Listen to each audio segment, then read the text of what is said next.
1-2 to Brock. And the crowd now on its feet. And Brock backs out. 49,963 trying to will the Dodgers to get at least a run.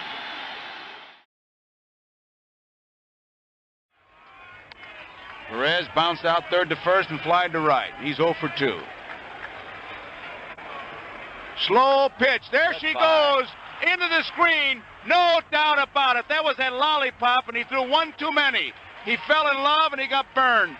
I guess you could say that Bill Lee went to the well one time too often with that dipsy doodle lollipop change, Tony. Yeah, I guess he threw one too many to me, but Marty, really. But I was looking for when I saw his motion. I know he's going to throw it. The first thing he threw me one, I wasn't ready for. But this one, I just got ordered that one. Did you go up looking for it? No, I wasn't looking. I just saw his motion. He just stopped and threw it. I just stayed back on it and hit it well.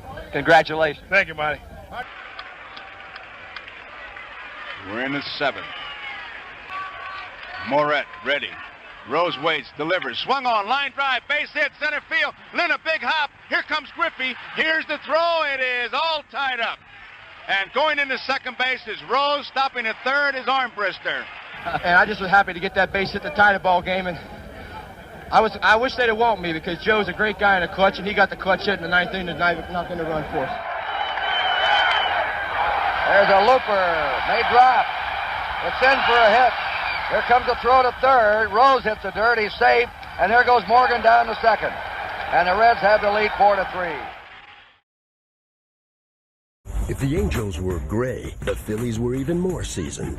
The so-called Wheeze Kids were the oldest team in the National League. As Pete Rose, Joe Morgan, Tony Perez, Steve Carlton, and Tug McGraw were all 38 and up. Basically, most of the guys was taking Geritol back then. There were just a bunch of older guys there that were maybe at the end of their rope, so to speak. In the NL West, no lineup loomed larger than the Braves, anchored by Bob Horner and reigning MVP Dale Murphy.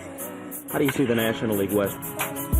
I'd have to say we're one of the favorites because our ball club only got better. Of course, the Dodgers, it's going to be awfully tough for them to make up for the loss of Garvey. After 14 seasons in Dodger blue, 8-time All-Star Steve Garvey moved down the California coast to join the San Diego Padres. You never want to lose Garv, but it's just part of the business and something you have to take. A talented core remained in Los Angeles, led by All-Star Pedro Guerrero, Rookie of the Year Steve Sachs, and perhaps the best rotation in the league.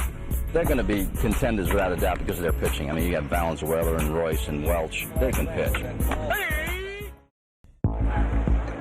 Shortly after the All-Star break, the Phillies, who were a disappointing one game over 500, decided that a change needed to be made.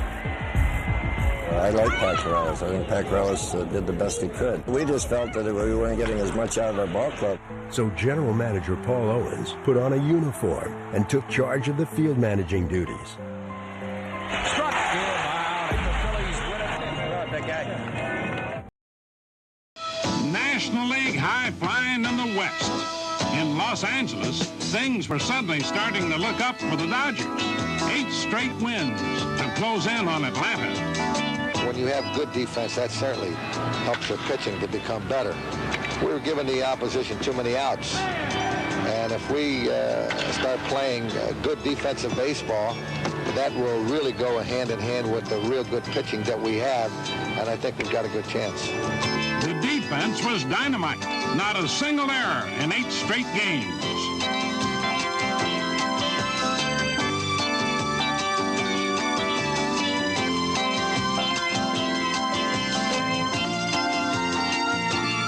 In the first of 3 games against Philadelphia, Alejandro Pena showed why Dodger pitching is the best in the biz.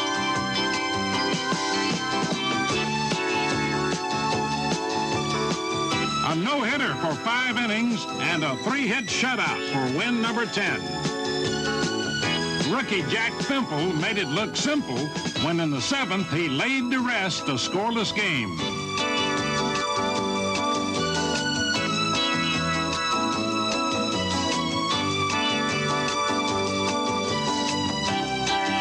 The Dodgers made it look easy against the Phillies, who seemed to be a wee bit stuck.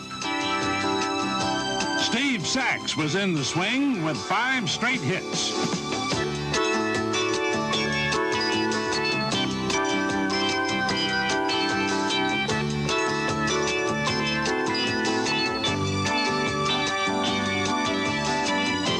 The Sachs man on base? Well, he could steal a tune there, too. 4 steals in 3 days to top 40 on the charts. Fernando Valenzuela also had the proper pitch. A double play for win number 13. The talk of the trades was Rick Honeycutt, who made his national debut on the charts after a Texas record of 14-8 and a league-leading 2.42 ERA. Tom Dienenfuhr wrapped it up, and L.A. recorded its 5th shutout against the Phillies and a perfect 9-0 record. In no time, the Dodgers were hot on the track of the #1 Braves. Last 2 weeks we started to get together a little bit better, and these are big games coming up. As for the reigning NL MVP, Dale Murphy and his Braves continued to lead their division. And the center fielder was on his way to his 2nd consecutive Most Valuable Player award. There's really nothing like being in a pennant race that will help your performance individually. It helps when you're in the thick of things. But as August turned to September, the Braves stumbled, losing 9 of 10 and opening the door for the Dodgers. Now, line drive, that's what we need now. Pedro Guerrero led Los Angeles with 32 homers and 103 RBI. While Dodgers pitching was also stellar. And is called out on strike. A little too hard now, just a little more often. The hurlers in Los Angeles topped the National League in earned run average. Swung on and missed, strike 3, and the Dodgers win it 5-2. Still, they couldn't completely shake Atlanta, who came to Chavez Ravine in September looking to regain first place. But the Dodgers would rise to the moment. Discipline yourself, let that ball be down where your strength is, okay? All right, get a good ball, go ahead. Let's go. Right man, right spot, come on. The Dodgers have caught up with a double by Marshall off the right field wall. And L.A. took 2 of 3 to extend their lead in the West. Dodgers win! Dodgers win! It would take all of September, however, before they could exhale. That night, Atlanta was playing in San Diego. We were playing at home against the Giants. If Atlanta lost or we won the division. About the 7th, 8th inning of our game comes on the board. The Braves have battled long and hard, and boy, they refused to quit. They hung tough. And there's a ball to Lucas, the throw to first, and it's all over. So we're celebrating and jumping up and down in the dugout. And the Dodgers are the National League Western champions. While the Dodgers had the NL's top pitching staff, the Phillies had the ace. And to the surprise of many, the name on his jersey was not Carlton. For John Denny to outpitch Steve, it was just phenomenal. 10-year veteran John Denny had been absolutely spectacular during this season's second half. It's one of those guys, when he took the mound, you absolutely knew you were going to win the game. That's how good he was. He just went out and dealt. Phillies win by a score of 9-5. Move back in front. And down the stretch, Steve Carlton was dealing 2. This is such a significant occasion to go for a 300th win. As he reached yet another career milestone. Struck him right out of there. Thank you, 32. With Lefty, it's going out there and doing what he'd been doing his whole career, and it's thrilling. Steve Carlton winning his 300th Major League game. Number 300 came during an 11-game winning streak, affirming this veteran club's hunger for another shot at the postseason. We end up having really a great September. It was like maybe just one more time to be able to get to the playoffs. 22-7 in September, the Wheeze kids showed staying power, clinching a postseason berth. Breaking ball slammed to left field, and a great grab by Greg Rose, and the Phillies have won the National League East.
NBC Sports presents the 1983 League Championship Series. The pregame show is brought to you by Miller High Life, the best beer for the best time of the day. Welcome to Miller Time. And by Xerox, managing information around the office and around the world.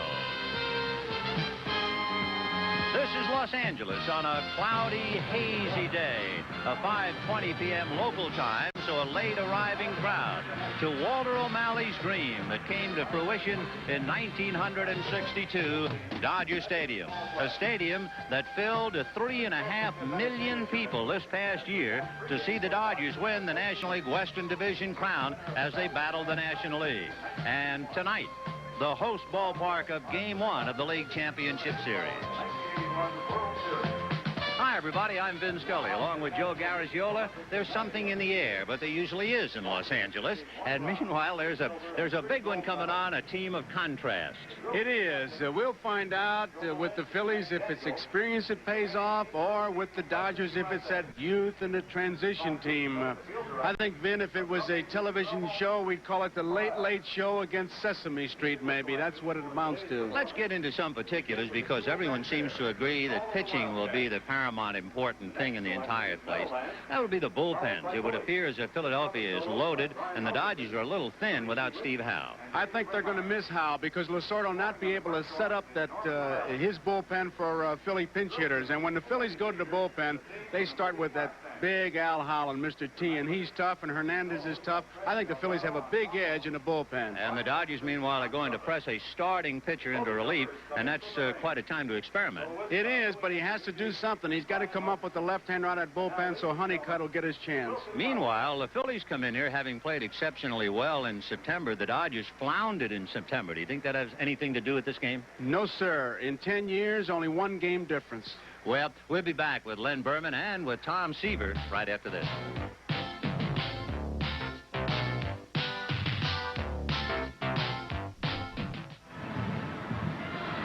Welcome back to Dodger Stadium in Los Angeles. It's a few minutes after 5 Pacific time.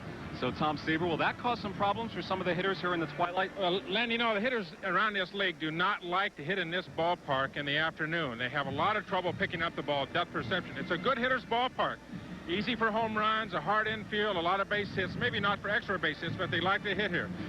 As long as it stays overcast the way it is, it's not going to be as bad. But as a rule, hitters do not like to hit in this ballpark in the daytime, and they do not like to hit at left-handers during the daytime. We have 2 lefties tonight. Do you look for the first 3 or 4 innings to go rather quickly because of the twilight, a lot of strikeouts? I would think so. Anytime you got a Carlton and a Royce who's a power pitcher, you got to have a lot of strikeouts. You know, I reflect back to the All-Star game, 1967. It was in Anaheim, California. Started about this time. It was a game that went 15 innings, but in that 15 innings, there were 30 strikeouts. All right. Let's take a look now at the key hitters, Tom, in both of these lineups. And with your pitching expertise, let's try to figure out how to pitch to these guys. And let's start with the visiting team, the Phillies. Well, you talk about the Phillies, man. There's no question the guy that you cannot let beat you. You know, you sit in the clubhouse meeting, you go over the hitters, say, listen, don't let Mike Schmidt beat you. What's his strength? I think his biggest strength is being able to hit the off-speed pitch well. He waits so extremely long because he's got very quick wrists. What's his weakness? Well, I think like any big, strong power hitter for me, weakness up and in and down and away. Pitch him high and tight, pitch him low and away. Don't give him anything good to hit. But Mike Schmidt, you might as well go ahead and walk him in certain situations because he will beat you. Next guy that comes to mind who's going to be playing every game in this series is Bo Diaz behind the plate. A dead high fastball hitter. He's not a good breaking ball hitter, but he will turn around that high fastball, and he can do it with anybody in the league. Can you make him look bad with breaking balls? You make him look very bad with breaking balls. Exactly right. Keeping the ball down, keeping the ball away. He's trying to make some adjustments to hitting the breaking balls, but he is definitely your old classic high ball, first ball, fastball hitter. Suppose Joe Morgan's in there. How about Joe? Joe is a classic middle-in fastball hitter. Middle-in fastball hitter. So where do you pitch him? You pitch him middle out. And he's a fastball hitter. You pitch him soft stuff away. He looks for the fastball almost every pitch, and he looks from the ball from the middle of the plate in. So that's where his strengths are. How do you get him out? Away. On the outer half of the plate, curveballs, changeups, off-speed pitches. Paul Owen uses so many different guys, so many combinations. Who's one guy you fear? The Sarge, as he's known to his teammates, Gary Matthews. He's a very hard swinger. He's very aggressive at the plate and does have some power. He can pop you out of the yard, too. So how do you pitch to him? I think you got to keep the ball up and in on it. Well, what do you mean you think? You're not sure about it? Well, I'm a little on the fence. So listen, he is such a streak hitter. I mean, when he's hot, there is no way to get him out, Gary Matthews. When he's not hot, you can get him out with anything. But if there's one guy, let's say, offensively, I think on this field with the two teams that could swing it, the guy, let's say the guy you wouldn't expect it from, I got to pick Gary Matthews. If he gets hot, he could be the difference to swing it in the favor of the Philadelphia Phillies. All right, Tom, let's take a look now at the Dodger hitters. They have the old guys. They have a lot of rookies. Let's starting with Sachs. Steve Sachs at the top of that lineup is an outstanding leadoff. He's been right around that 275, 280 number all year in batting average. It's a dead high fastball hitter. Likes to hit the fastball. Not a good breaking ball, not a good and off-speed hitter. But if he gets in a situation to hit the fastball, he's going to get on base. Dodgers always have power hitters, always historically. Well, the old pro for the Dodgers, who has not had the kind of year he's used to having, Dusty Baker. He's another high fastball hitter. I believe he likes the ball from the middle in. You usually can make a power hitter like a Baker look bad at times, can't you? Yeah, you can make a Dusty Baker look bad as you can make any hitter look bad. Also, any hitter can make a pitcher look bad when they do make their mistakes, because a guy like a Dusty Baker, if you get that breaking ball up in the strike zone, he's going to hit it out of the ballpark. How about the two rookies, Mike Marshall and Greg Brock, replacing Say and Garvey? Now, Mike Marshall likes the ball inside. He looks like he's an inside out here. Take the ball that's on the inside part of the plate, and he can hit it out strong. He can hit it out to right field. Greg Brock looks like he likes the ball away. Both of them fastball hitters. One likes it inside, one likes it away. All right, how about Guerrero? Well, the best offensive player on the Dodgers. Good young hitter, strong young hitter, right on top of the plate. I mean, it looks like if there's any one way to get him out, the straight change might be it. And it'll be Steve Carlton going against them in Game 1, the lefty going here. Some people will say, why not John Denny? He's likely the Cy Young Award winner in the National League. Well, that's a good question. I think anytime, though, you have a Steve Carlton. I mean, lefty is the guy that's been through the wars.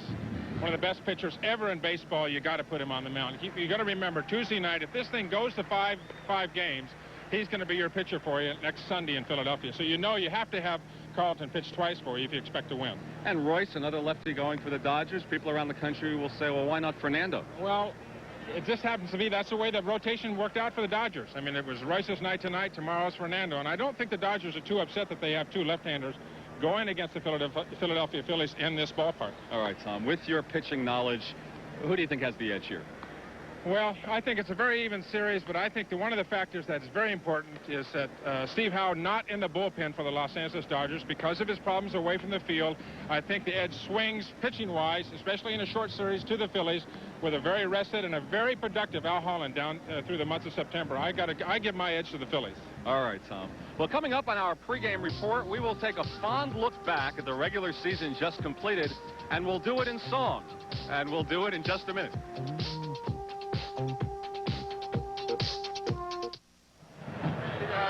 Back in Los Angeles, Dodger Stadium rapidly filling up now. October is upon us, so the regular season's now officially over. It featured strikeouts, no-hitters, pine tar, 4 new divisional champions. Here's our resident folk singer, Dick McCormick. This is the talk in 1983 baseball season blues, all about a season that started out as cold as an umpire's heart. The guy who said April was the cruelest month must have been a baseball fan. 1983 was a year when sometimes things are just plain weird. You had your missing ball, your murdered bird, and for connoisseurs of the truly absurd, pine tar, a new addition to the lexicon of tedium. Of course, some guys just played baseball, like the pitchers. For strikeouts, you had Steve Carlton trying to stay on a seesaw with Nolan Ryan. You had guys throwing spitballs or whatever they used, and from time to time, some guy got accused of throwing a beanball. Here comes the peacekeeping force. Of course, some guys just played baseball. Some guys pitched no-hitters. Lee Elia got canned for running at the mouth. George Bamberger quit before his health gave out. But Pat Corrales put his men on their pace and came up with a team in first place. So they fired him. Then there's Rene Lachman.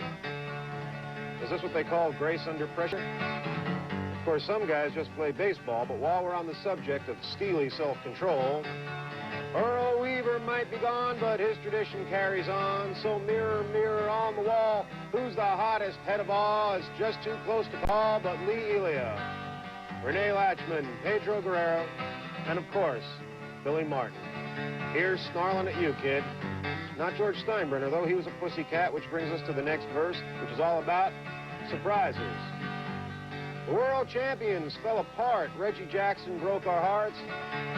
The Yankee management stayed the same, and the American League won the All-Star game. I thought there was something in the rule books about that. Doesn't the National League always win the All-Star game? Well, this race or that race comes down to the wire. The autumn looks like it's on fire. You get a funny feeling watching this game because you know it'll never be quite the same without Gaylord Perry. Johnny Bench, Carl Yastrzemski, guys who more or less define what it means to play baseball. So it all comes down to the playoffs. The Orioles have Lord Baltimore grinning. The White Sox have taught us something about winning, that even when it's ugly, it's beautiful. The Dodgers finally found the sunshine. In Philadelphia, they beat Father Time. They don't call it Veterans Stadium for nothing. That's for sure. And where there were once 26 teams, there are now just 4. In a couple of minutes, 2 of those teams will take to the field in the hopes of realizing their dreams, a chance to play in the 1983 World Series. And that'll do it for the pregame report. I'm Len Berman. Thanks for watching. Coming up, Joe and Vin with Game 1 right after this report from NBC News. This is NBC News Digest, sponsored by American Airlines.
NBC Sports presents the 1983 League Championship Series. Brought to you by Miller High Life, the best beer for the best time of the day. Welcome to Miller Time. By Ford and your Ford dealers. Have you driven a Ford lately? By Gillette Atra Razor, the twin blade razor that pivots for a close, comfortable shave. And by Xerox, managing information around the office and around the world. Dodger Stadium, the scene of Game 1 of this National League Championship Series. The Phillies going with 4-time Cy Young Award winner Steve Carlton, and the Dodgers answering with a left-hander of their own, Jerry Royce. Well, hi once again, everybody. I'm Vin Scully along with Joe Garagiola, and they have held this series up to the light like an X-ray, Joe. And the one thing I guess we failed to talk about, the fact the Dodgers have beaten the Phillies 11 out of 12 times this year. In your mind, does that mean very much? Means absolutely nothing. In 10 years, the Dodgers have won 58, and the Phillies have won 56. That's pretty close. And ball players are great in coming up with reasons why certain things happen. The Dodgers can't feel an edge. They can't be overconfident. And the Phillies are simply saying, hey, they caught us when we were cold. You've got to do it right now. One thing, too, everybody's making the point that the Phillies are the old team and the Dodgers are the kids. There are 18 Dodgers with World Series experience, and there are 11 Phils. So in a sense, maybe we've been looking in the wrong direction. We'll go to Nick Nixon for the introduction of all the players involved in the League Championship Series right now. At this time, let's meet the Eastern Division champion, Philadelphia Phillies.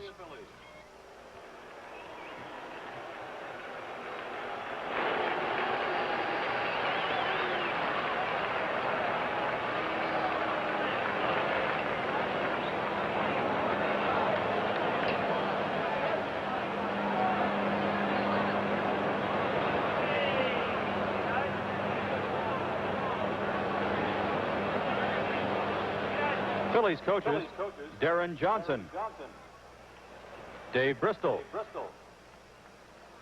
Bobby Wine, Mike Ryan. Trainers, Jeff Cooper. Mark Anderson. And Gus Heffling. Outfielder, Von Hayes. Infielder, Juan Samuel. Infielder, Kiko Garcia. Pitcher, Al Holland. Outfielder, Greg Gross. Outfielder, Joe LaFay. Infielder, Tony Perez. Outfielder, Bob Dernier. Pitcher, John Denny. Pitcher, Ron Reed. Pitcher, Kevin Gross. Pitcher, Larry Anderson. Pitcher, Willie Hernandez. Pitcher, Charles Hudson. Pitcher, Marty Bystrom. Pitcher, Larry Christensen. Infielder, Len Matuzek. Pitcher, Tug McGraw. Bullpen catcher, Darren Dalton. Batting practice pitcher, Hank King. Coaches Claude Osteen and catcher Ozzie Virgil are in the Phillies bullpen.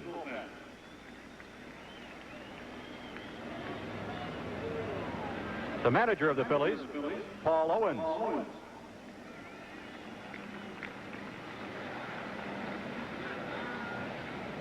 And tonight's starting lineup for the Phillies. Leading off, number 8, second baseman, Joe Morgan. Batting second, number 14, first baseman, Pete Rose.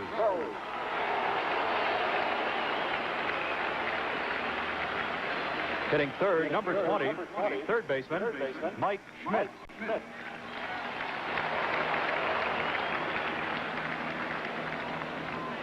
Batting fourth, number 28, right fielder, Sixto Lezcano.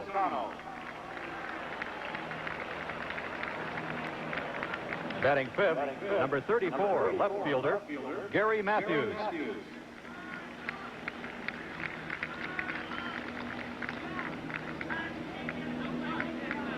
Batting sixth, number 31, the center fielder, Gary Maddox.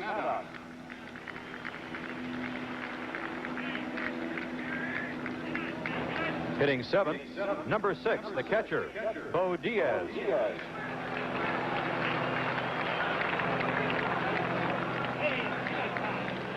Batting eighth, number 11, the shortstop, Ivan De Jesus.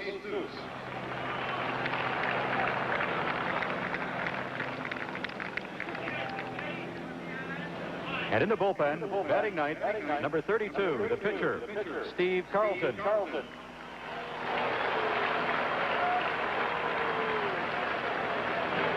Now let's meet your Western Division champion, Los Angeles Dodgers.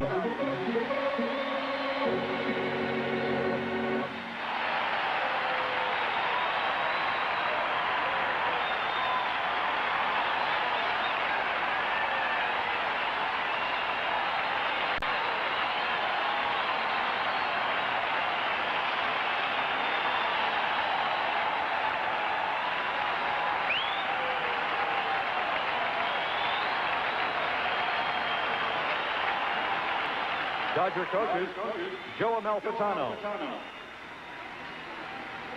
Manny Mota, Monty Basgall, trainer Bill Bueller, assistant trainer Paul Padilla, therapist Pat Streiner, infielder Greg Brock, infielder Dave Anderson, outfielder Rick Monday, infielder Rafael Landestoy, outfielder Candy Maldonado, pitcher Alejandro Pena, pitcher Joe Beckwith, Catcher, Jack Pimple. Pitcher, Fernando Valenzuela.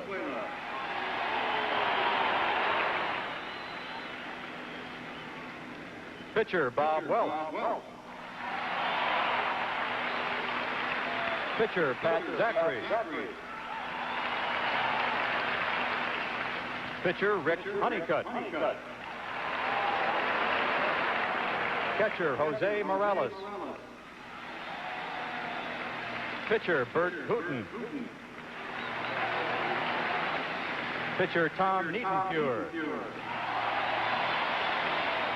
Pitcher, Oral Hershiser. In the bullpen, coaches Ron Peronowski and Mark Pressey.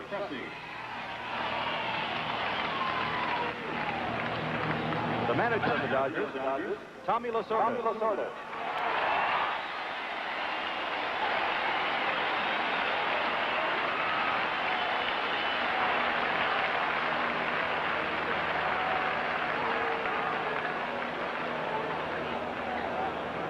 And now let's welcome the Dodgers starting lineup. Leading off, number 3, second baseman, Steve Sachs.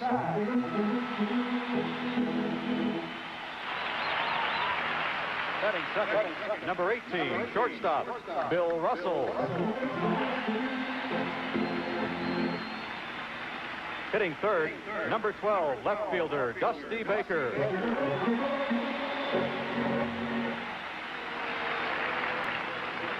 Batting fourth, number 28, third baseman, Pedro Guerrero.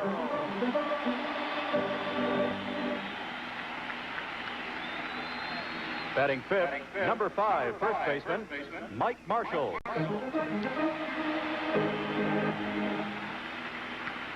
Hitting sixth, number 7, the catcher, Steve Yeager.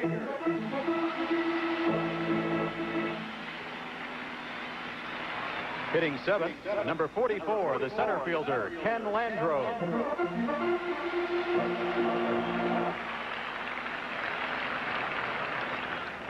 Batting eighth, number 30, right fielder, Darryl Thomas.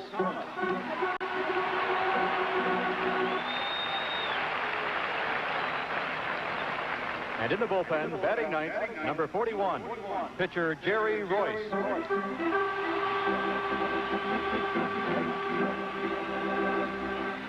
Ladies and gentlemen, our color guard this evening is from the Los Angeles Area Council of the Boy Scouts of America, representing 5 levels of scouting. Sharif Dumani, Tiger Cub Scout. Mark Lorraine, Cub Scouts. Eric Simeon, Boy Scouts. Charles Kim, Varsity Scouts. And Zachary Terrell, Explorers.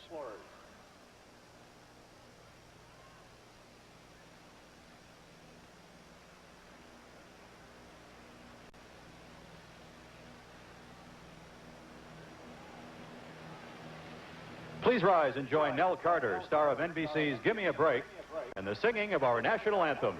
Nell will be accompanied by Helen Dell at the Hammond organ.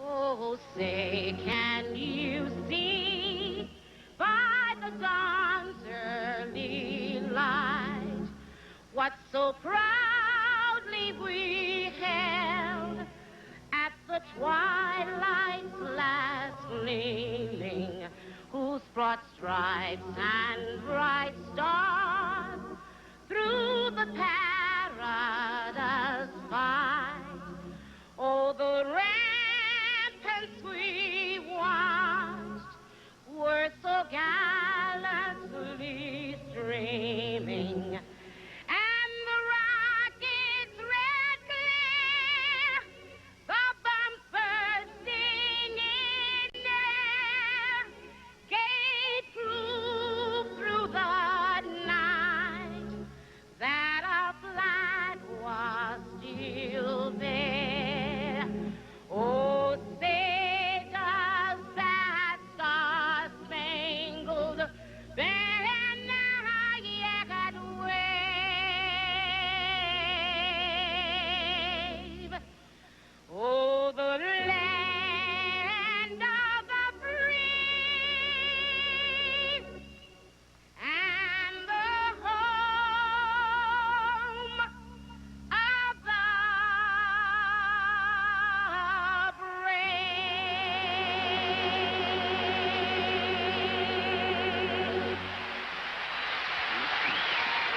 Carter singing our national anthem on a hazy, somewhat overcast early evening here in Los Angeles. The lights are on, and upcoming Game 1 of the League Championship Series between the Phillies and the Dodgers right after this.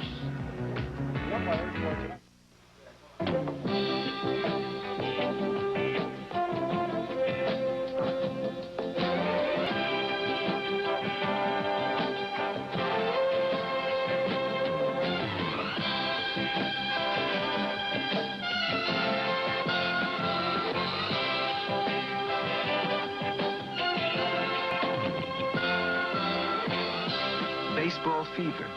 Catch it. It lasts forever. The preceding message was furnished by Major League Baseball. Here at Dodger Stadium, a ballpark that was built and opened in 1962, we are turning back the clock because the Dodgers have established an alumni group, and they are inducing people to the crowd who have made such an imprint into Dodger history. And as you see, white-haired Duke Snyder and wheelchaired Roy Campanella, it reminds me to remind all the good folks in the borough of Brooklyn that on this 4th of October, as Babe Herman is introduced to the crowd, this is the anniversary of the first, and as it turned out to be, the only championship ever delivered to the borough of Brooklyn when Johnny Padres beat the Yankees 2-0 in 1955 on this date. Doesn't seem possible. We see Wes Parker in a tan jacket and Tommy Davis, but on the far left, this will bring back memories, Van Lingo Mungo. So there they are, representing all of those Dodgers, both Brooklyn and Los Angeles, who wore Dodger livery. And it's a nice touch to open up the League Championship Series, particularly on that anniversary.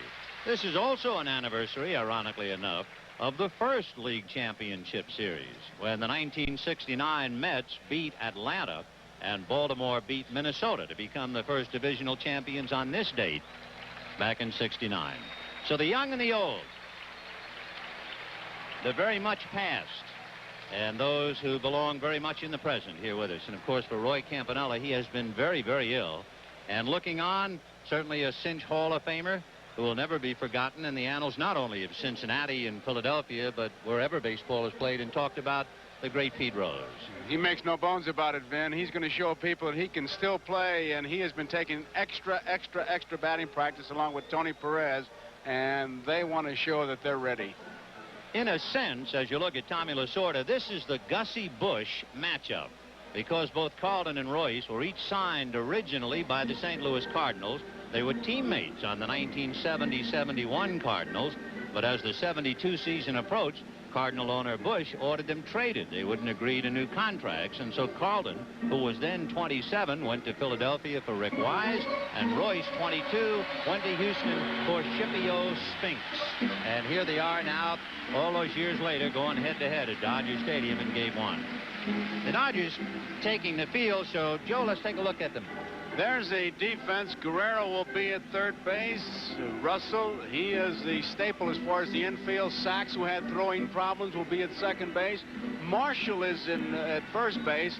And in the outfield, the key man has to be Landreau and Thomas in right field. Baker's got some injuries, but he's in left field. Landreau in center. Thomas is in right field. Yeager is the catcher. And Yeager is playing probably over Fimple when you talk to Lasorda, because Tommy feels that Fimple wouldn't have much of a chance against Carlton. Royce, who relies heavily on fastballs, is the pitcher. Jerry Royce is 2-5 in postseason play, including, would you believe, 0-4 in the playoffs. That's a major league record for most career losses in the playoffs. However, he was 2-0 in 2 starts against Philadelphia this year. Royce had an odd year. He didn't win in 11 starts with a tender elbow between the end of May and August the 16th. And then he came roaring back, and he was a solid fixture on the mound when the Dodgers needed him to win the Western Division. We're watching him throw curveballs. Now he motioned to go to second base. The curveball would be the weak pitch. There's the pitch that's going to get him to a victory, if it is to be so. And that's that fastball that he can sink or he can sail inside the right-hand hitters. He does not throw a slider. His problem comes when he blocks himself out and the upper part of the body moves ahead of the bottom half, and then he's in all kinds of trouble. But here we go. Morgan, as he usually does, takes an inventory, gets himself ready, and we are underway. Well, Joe Morgan, who celebrated his 40th birthday with a big explosion of a couple of home runs, has the habit of high drama. He beat the Dodgers in the final day of the season last year, takes his bite. He's the only National League player to hit a home run in his first championship series at bat. That was back in 1972 against Steve Blas. 0-1. In there, strike two. You notice Steve Yeager. The next time, you will see that Yeager is catching with one knee on the ground. He'll get it down in a moment. That's because he feels he can block that running fastball better. 0-2 the count to Joe Morgan. And there's the knee. 1-2. In a sense, Joe, Morgan violates most left-hand hitters. It's a generalization that left-hand hitters like the ball down and right-hand hitters like them up. He's a high fastball hitter. The 1-2 pitch, breaking ball hit slowly. Marshall had hesitated, picks it up, and tags him going by. That was a good play by the youngster because it looked like Morgan was going to get by him, but he knew he wouldn't get him if he'd give it to Royce. So with one out, here comes the great Pete Rose. Take another look at the play. Royce gets out of the way, and wisely so, and Marshall makes the decision and just does get him. So Morgan retired on a ground ball to Marshall, and here is Pete Rose. You know, when you look at the Philadelphia Phillies, 5 of the last 10 MVPs in the league are on this ball club. Rose in 73, Morgan in 75 and 6, and Mike Schmidt in 80 and 81. They really come here with impressive credentials. Ball one. Rose, the busiest man of all in League Championship Series. It's his 7th. 1 ball and no strikes. High fly ball up into that gray, and let's see what Darrell does on his first chance. Basket? Yep. However, the basket is at the belt buckle. We have seen him catch him below his left kneecap, and he has become a little cause célèbre here in town. Number 20. He'll be a cause célèbre if he drops it. Now, this is not a Willie Mays type, although it's about where Willie caught, a little bit lower, but as Vin pointed out, he catches them below the knees, and he did it to Valenzuela with the bases loaded, and he about had a revolution on his hands. Yeah, Fernando summed it up muy malo, very bad, but it didn't bother Darrell. Well, here is Mike Schmidt, who has hit 9 home runs against Royce, going head-to-head. A strike, 0-1. You might notice that Mike Schmidt has moved up in the batter's box. He used to be deep in that batter's box because he wanted to stride more towards the pitch. Strike one, fastball, and you're going to see a lot of those, I believe, not only this time of night, but also the fact that is Jerry's best pitch. 1-1 to count. Mike Schmidt averaged about 37 home runs a year the last 10 years. And he hits a high fly ball into deep center. Back goes Landreau on the track at the wall. Times the leap and can't get it. Home run for Mike Schmidt. That's the 10th home run he's hit against Jerry Royce. And the Phillies have a 1-0 lead. Make no bones about it. He is the franchise, the big man, and you can try to pitch around him and don't let him beat you, but he'll widen the strike zone and do exactly what he did. And there was nothing cheap about that one. Center field, and look at that Phillies bench. They're out in front. Interestingly enough, that's the first home run he's hit in League Championship Series play. Of course, in the big doubleheader against Montreal that really set Philadelphia on the track, that was a sweep. He homered in each of those games. No doubt about it. He's the powerhouse. Here's a surprise in the sense it wasn't too long ago he was playing for San Diego, Sixto Lezcano. And when you look at the Phillies lineup, you say, how come he's hitting cleanup? Well, it's easy. The Phillies scored 14 runs against the Dodgers all year. Lezcano, while playing with San Diego, had 2 home runs and 11 runs batted in. And he promptly bangs one, short hop by Sachs, and he out-recorded it first. However, the Phillies are on the scoreboard on the home run by Mike Schmidt, a towering fly ball over the center field fence. And at the end of half an inning, Philadelphia won, and the Dodgers coming up.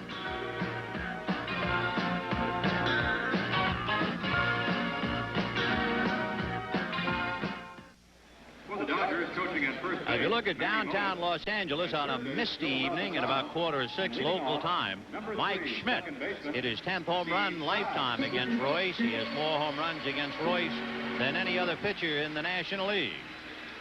And now Steve Carlton has a strange feeling. Thanks to Mike Schmidt, Carlton has a run to lean on.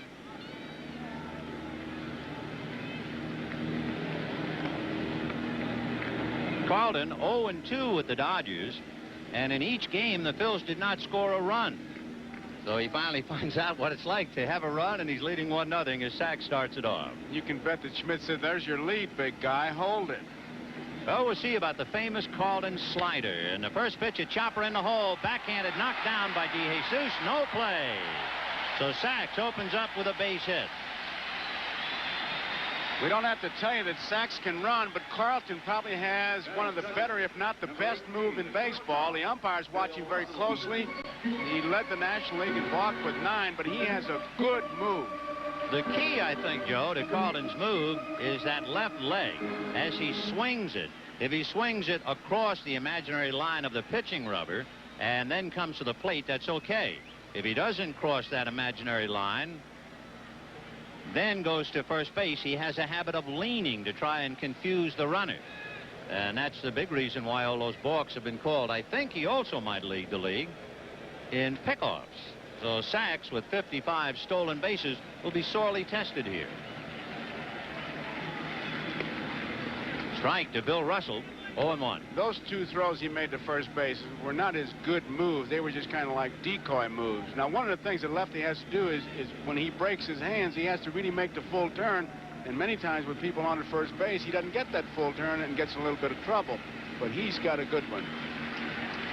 Sachs held on by Pete Rose. Then you have Joe Morgan at second, Ivan DeJesus at short, and Mike Schmidt at third. The outfield, Gary Matthews, Gary Maddox, Sixto Lezcano. That's Bo Diaz behind the plate. That's going to be close, and he got it. He had him leaning, and Sachs couldn't get back as Carlton picks him off. 1-3. Say, he was like a symphony orchestra conductor. He just choreographed it. Now, look at that move. He looked a little bit towards the plate, and that caught Sachs leaning, and forget about it. He picked his pocket, and he had him out a mile. I tell you, that was awfully close to a balk. Every move he makes is close to a balk. Any good move is close to a balk, but they didn't call it, and he's out. 1-1 strike, the count to Bill Russell. And Lasorda is angry. He's walking the length of the Dodger dugout, and he's chewing on the third base umpire, Lee Wire. In fact, we should tell you the plate umpire is Terry Tater. Dick Stello at first, John McSherry at second, and Lee Wire at third. Popped in the air, foul. Rose coming over, no play.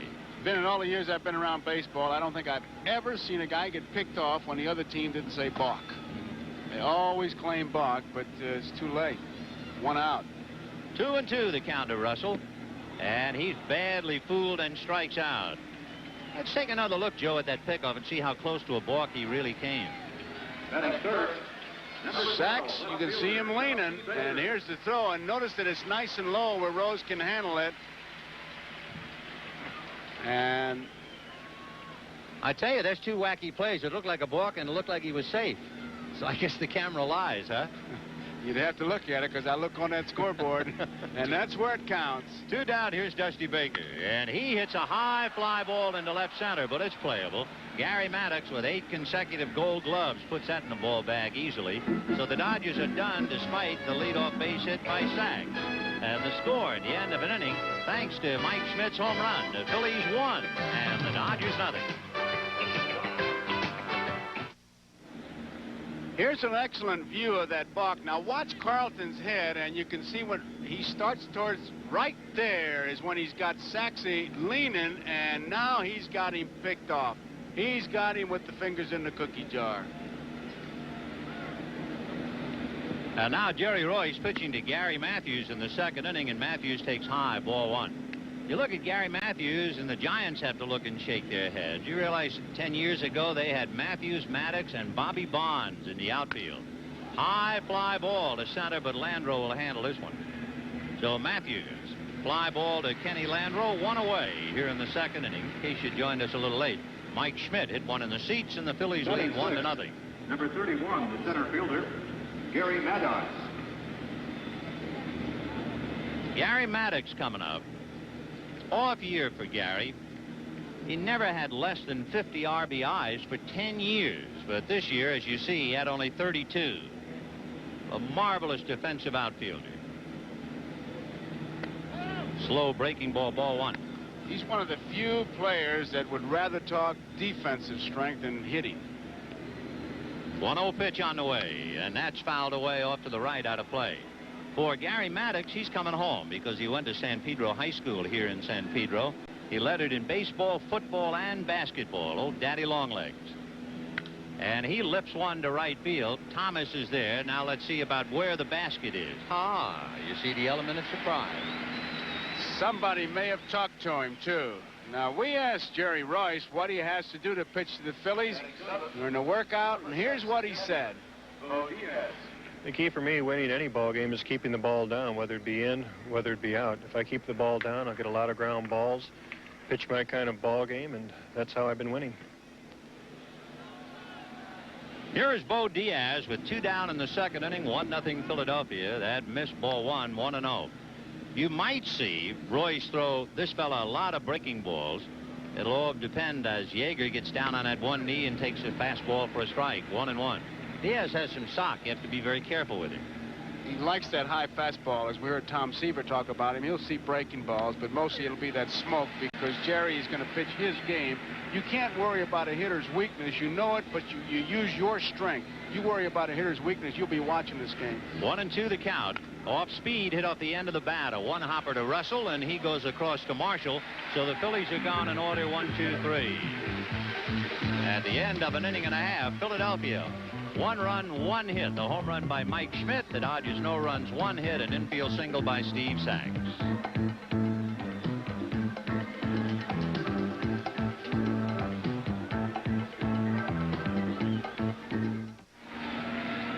Overhead, the Goodyear blimp Columbia from Los Angeles, seeing Pedro Guerrero take ball 1. Guerrero, the muscle man for the Dodgers. He has led in all offensive categories. A strike, and the count 1-1. You may note that Steve Carlton likes to work in a hurry. Nothing will distract him. He's got great concentration. Here he comes again. The 1-1 off-speed pitch is swung on and missed. Pedro out in front. The Dodgers have made a lot of good trades, but the Guerrero trade might be their best. They purchased him from the Cleveland Indians in 1974, and sold pitcher Bruce Ellingson as part of that deal. And of course, Guerrero is the heart and soul of the attack. He is somewhat the Dodgers' answer to Mike Schmidt. Talk about a Cleveland deal. You think on the other side that the Phillies got John Denny from Cleveland. Tough deals. And how about the Cardinals with Royce and Carlton? 1-2 the count. You know, last year Carlton was the only 20-game winner in baseball. In fact, it was the first year other than a strike year in which only one pitcher in the majors won 20. 2-2. Line drive, foul down the left field line. And just to conclude the thought, this year John Denny led the league with 19, so it marked the first full year since 1931 that there wasn't a 20-game winner in the National League. Carlton, you notice on that last shot, kind of shaking off his sign. He knows exactly what he wants to do. He likes to pitch in and out. It's more important for him to go in and out than up and down. 2-2 pitch on the way. There's the breaking ball down and in, ball 3.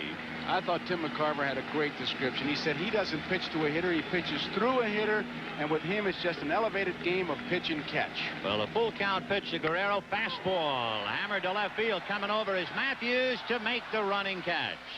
So Guerrero rides the fastball hard, but at the left fielder, Gary Matthews. Gary made a good jump on that ball, or it's up there. They've got good speed in the outfield in Matthews and Maddox and Lezcano, and he did make a good play, and he just cradled it once it hit the glove. It was a sinking line drive. You heard a lot of people talking about how tough it is to hit at this time of day, although actually it is so dark and ominous looking that it's almost like the early inning of a 7 o'clock night game locally. Here is Mike Marshall. Breaking ball hit up the middle, and right there is Joe Morgan to get him. So 2 down. Just to finish the thought, it might present a little bit of a problem for the outfielders in looking in at this wedding cake stadium to pick up that baseball. It looked like Matthews might have caught that ball, the one off Guerrero's bat, with his wrists. And here is Steve Yeager. Yeager getting the start against Carlton over Jack Fimple, the rookie catcher. Yeager was hit on the wrist by Fred Brining and was on the DL, and he's had an awful time with the bat, and he'd be the first to admit it. In fact, since August the 23rd, he's hit 128. He's had so many injuries, he said if I was a car, I'd be recalled. Off speed, and he lifts it into left center field, but Gary Maddox is there. So an easy inning as Steve Carlton sets him down in order 1, 2, 3. So it is 1-0 Philadelphia at the end of 2, and we'll be back after these messages from your local station.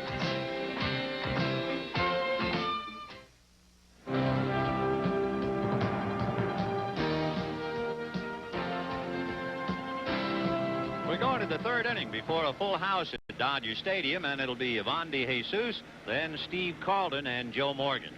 DeJesus raised in the Dodger organization. Takes a hook low. They signed him in 1974 and was involved in the Bill Buckner-Rick Monday deal before the '77 season. He's pretty much of an Iron Man. He only missed 4 games all year. High pop fly into shallow right center, and it'll be Darrell Thomas calling. And orthodox catch, 1 away. Steve Carlton coming up, and he is a good hitting pitcher. That he is, and I'll tell you, that's one of the things that Yeager will remind Rush. You better not let up on lefty. He'll pop one out of here. In fact, Carlton and Don Gullett are the only 2 National League pitchers that hit home runs in a league championship game. Carlton hit a 3-run shot off Don Sutton right here in Los Angeles. He hits it a long ways to deep right center field. It is out of here. 3-run home run. It's a 4-0 ball game. And I'll tell you, this Dodger crowd is stunned with that 3-run homer by Carlton. And the thing about Carlton is he normally makes contact. In other words, he strikes out about 20% of the time, which is very low for a pitcher. He had 19 hits during the regular season. But, of course, he's battling a left-hander, Royce, in the count 0-2. When you see Yeager give the sign, the first sign that he gives is the pitch. The second thing he does is the location. That was a fastball, the outside part of the plate. 0-2 the count. And the fastball blows him down, so it's a different story. And for Royce, his first strikeout as Carlton goes down. Another reason I think why Yeager is the catcher tonight, Royce is the most difficult Dodger pitcher to catch.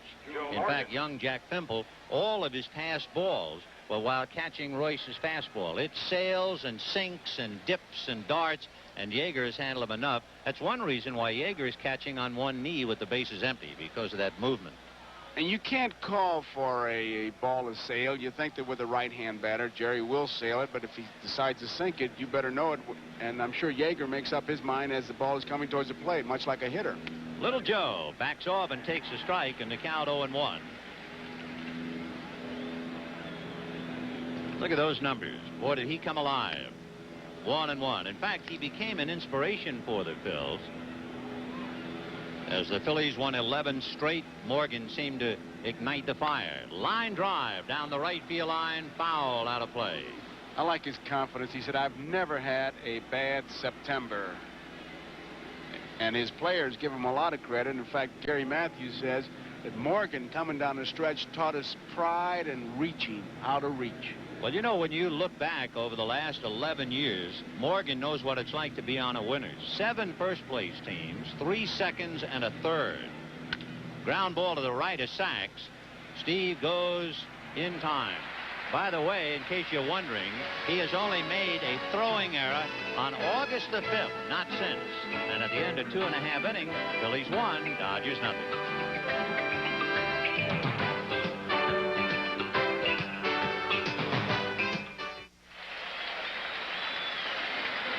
Bottom of the third, 1-0 Philadelphia on Mike Schmidt's home run. Now it'll be Kenny Landreau, Darrell Thomas, and Jerry Royce. Landreau, with a career high of 17 home runs, has been hobbled by a bad left leg. Of course, you'd be hobbled, too, if Nolan Ryan hit you with a 95-mile-an-hour fastball, even if it bounced once. And Carlton pitching is not going to help your healing any either. Half swing, and that'll fool him for a strike. All of Landreau's 17 home runs have come against right-handed pitching, which points out a rather glaring weakness in the Dodger attack. Strike one pitch on the way. Low and outside. The Dodgers against left-handers are 9-21. The Phillies are just about break even. They're 1 under 500 against left-handers. See him flinch on that breaking ball. He got his head out of there and the bottom dropped in. That's the big breaking ball that Carlton throws. His bread and butter pitch is the slider, and he has such incredible arm strength that he throws what is called a tight slider, and the rotation is just something else. 1-2, the count to Landreau. And down he goes. Second strikeout for Steve Carlton. Mike Schmidt talks about the way to hit Carlton's slider is to have discipline and lay off the one that's out of the strike zone. Now, here is one out of the strike zone, but when you got 2 strikes on you, you can't be that choosy. His strikeout slider, as pitching coach Claude Austin described it, said it looks like a slider all the way, and it drops. And that's the one that if you take it, it's a ball, apparently, because Schmidt says, I can't understand how they ever hit Carlton when he's going good. But obviously some people do. Well, here's the Dodgers' #1 utility man playing right field tonight, Darrell Thomas. He hit 2 home runs in 10 days in September after not hitting one for more than 2 years. Pretty hard to explain. There's ball 1. Darrell has always wanted to play a game where he would play every position in the game. He's played every position but pitch in his career. He also wants to sing the anthem. The 1-0 fastball is lined to center, base hit. So the Dodgers get their second base runner. So for Darrell, he only had one other at-bat in League Championship Series play against the Expos. He got a base hit there. And now here's Jerry Royce. Royce is a good hitting pitcher. Schmidt at third base is in tight. He's looking for a bunt with only 1 out. He is also about the best bunter on the Dodgers staff. But again, he's now bunting against Carlton. He better make that bunt if he is indeed bunting towards first base, because Mike Schmidt is really in on top of him. And there's the bunt. Back to get it is Carlton. He'll throw to Morgan, and the sacrifice works. So Royce gets it down. The tying run, Darrell Thomas at second base, and with 2 out, it'll bring up Steve Sachs.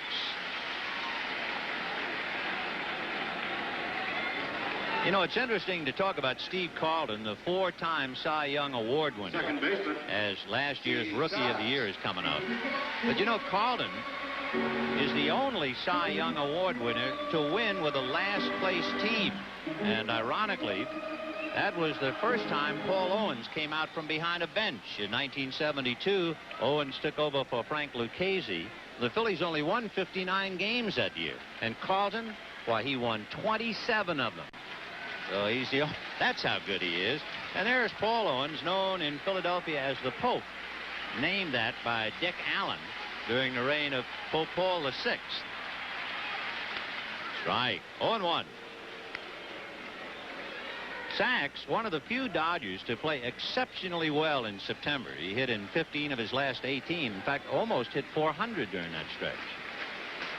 1-0 Philadelphia on Mike Schmidt's home run. Ground ball back to third, but that's where Schmidt is. And the long throw and the tag by Rose. No runs, 1 hit, and a fine play at both ends from Mike Schmidt and Pete Rose. So here at Dodger Stadium, we have 3 innings in the books in Game 1 of the League Championship Series. The Phillies 1 and the Dodgers 0.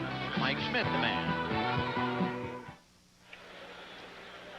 Here's that last play again. Here's where experience really pays off. As Mike Schmidt comes up, looks like he might want to tag Thomas, and he says, what for? So he makes the throw. Rose comes off the bag, but he knows what he has to do, and the veterans make an easy play.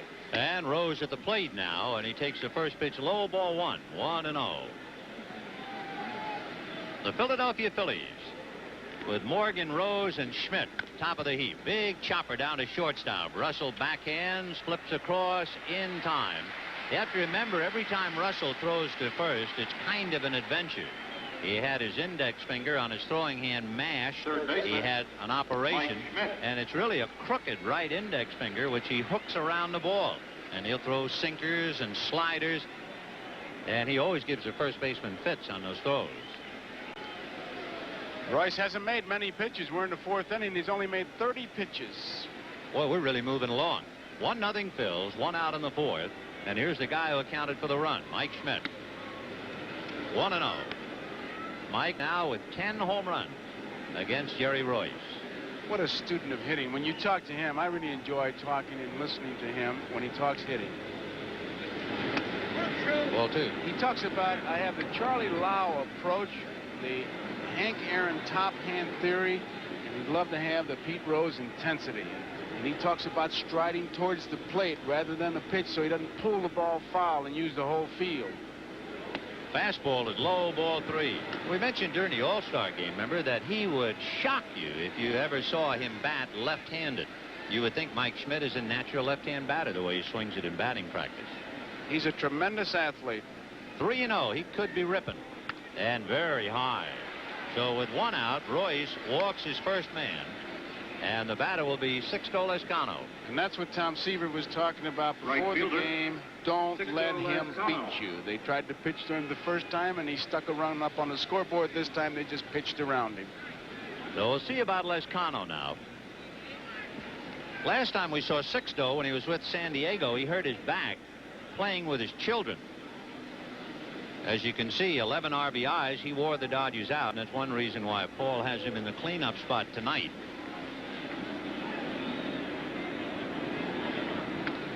Little flipper of a breaking ball. It stayed up. Ball 1, 1-0. Here's the 1-0 pitch on the way. Line drive into left field for a base hit. Schmidt will go to second and hold. And the Phillies are in business with runners at first and second, 1 out in the 4th. And Gary Matthews coming up. The Royce facing his first real challenge of the night. And as the boys call him, Sarge. There's Tug McGraw. Remember the magnificent year he had in 1980. He was not eligible for the League Championship Series, but he's in uniform along with Larry Christensen. They're here to just enjoy the games. Tug has the greatest description of a relief pitcher I have ever heard. In a minute, I'm going to tell you, it's my favorite. Okay. Here's Gary Matthews, 2 on, 1 out. And he hits a line drive at Sachs. Underhands to Russell, not in time.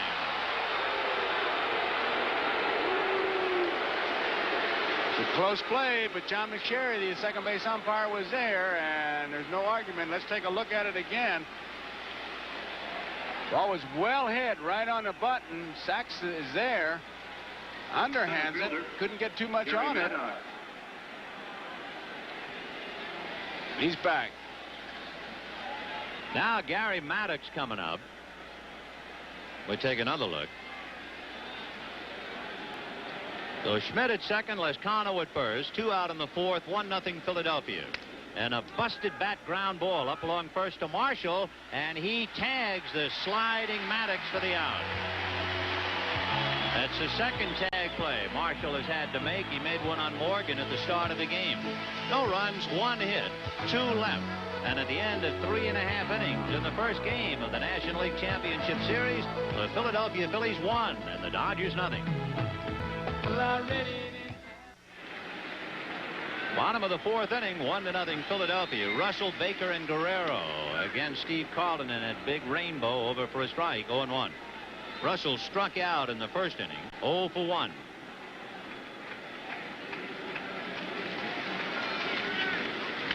High chopper to the right side. Morgan backing up, and the ball takes a kangaroo bounce into right field.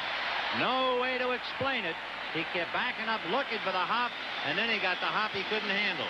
Base hit. And Vin, I kept my eyes on Steve Carlton, and he reacted like Morgan had come up with that ball. There was no show of anything. Morgan didn't have a chance once he took a bad hop.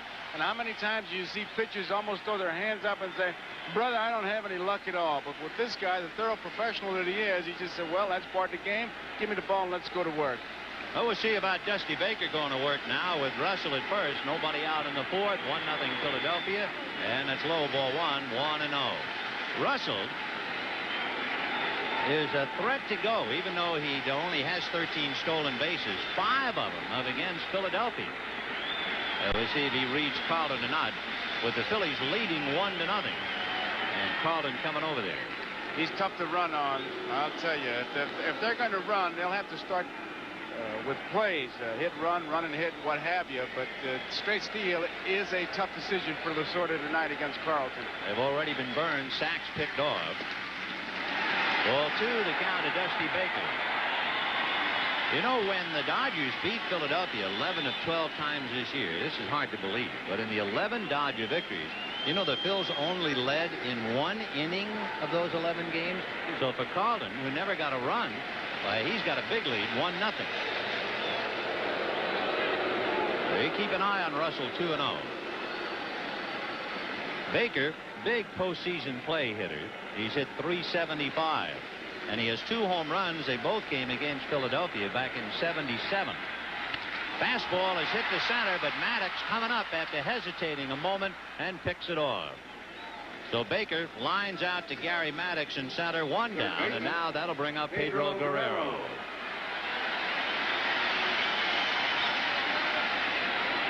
Guerrero, 2 years in a row, has hit 32 home runs, just 1 shy of Steve Garvey's L.A. club record at 33.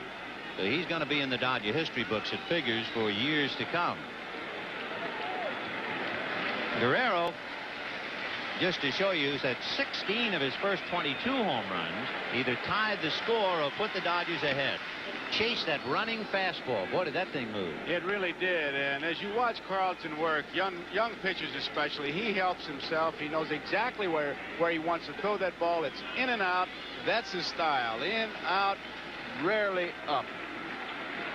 Russell at first, held on by Rose. 1 out in the 4th. 1-0 Philadelphia. Check swing foul on another one of those fastballs. And the count 0-2. Guerrero got a fastball in the 2nd inning and lined out to Gary Matthews. Strike 2 pitch to Guerrero. And a slider got him on the inside corner. And Guerrero can't believe it. He looks at home plate as if it had moved on him. Mutters something to Terry Tata and walks away. Here's the pitch. You take a look. Keep in mind now, he's been pitching him away. Tell you, 2 strikes. You don't take pitches like that, or you do what Guerrero does. You walk back to the bench. So he ran that slider on the corner. Guerrero becomes Carlton's 3rd strikeout. And here is Mike Marshall. Marshall, of course, started off on a rather ominous note in his big league career in a game that we did early in the year against Montreal. But he might have gotten all the way had it not been the error by Tim Wallach. And look out, hit him right on the helmet. And Mike Marshall, you could hear it hit the helmet. And yet he recovered nicely and wound up having a big season. Fastball missed. We look at the defense, and they're playing him just a shade to pull. He has good power in right center field. I mean, the opposite field. He's a low fastball hitter. There you see the defense. He's got some room out there. Here's the 1-0 pitch to him. Curveball pulled on the ground down to Mike Schmidt, and he goes to Morgan for the 4s. So the Dodgers leave Russell, who opened up the inning with a base hit. And at the end of 4, 1-0 in favor of Philadelphia. We'll be back after these messages from your local station. Enough. They're going to raise.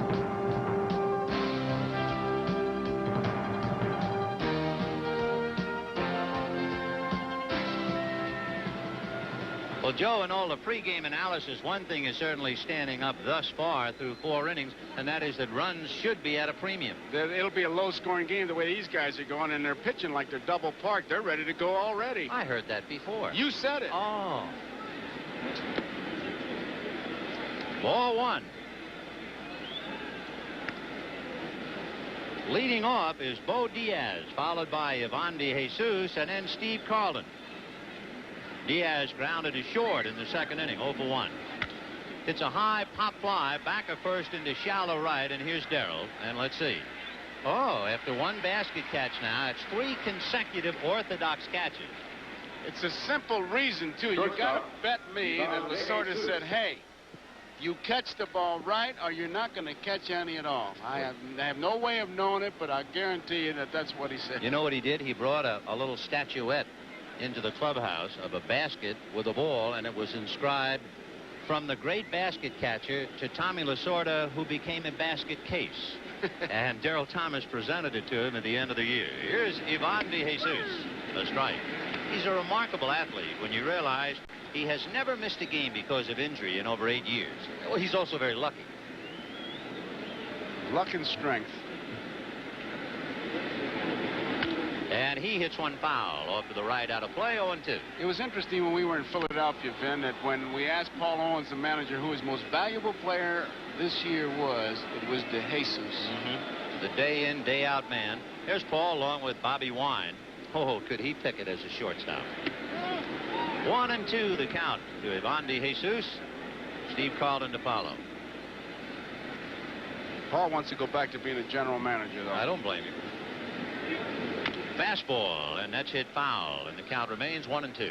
How'd you like to have been in the neighborhood when he made the Von Hayes deal? He worked so long and so hard, he never had a chance to take his uniform off. So he thought, well, it's so late, I'll just go home with the uniform. And his wife asked him to take the trash out, and there he was, 2 o'clock in the morning, taking the trash out. A car comes, he had to hide in the bushes, and they thought he was nuts. I love it. 1-2, fastball, got him swinging. So DeJesus goes down on a Jerry Royce fastball. That would be his second strikeout. Carlton has 3.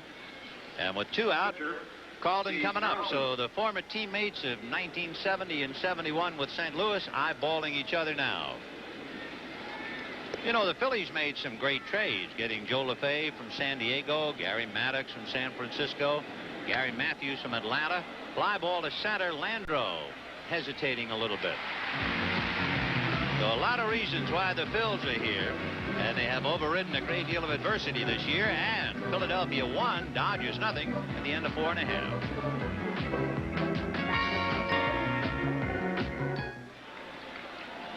Bottom of the 5th inning, Philadelphia leading the Dodgers 1-0 on a first inning home run by Mike Schmidt.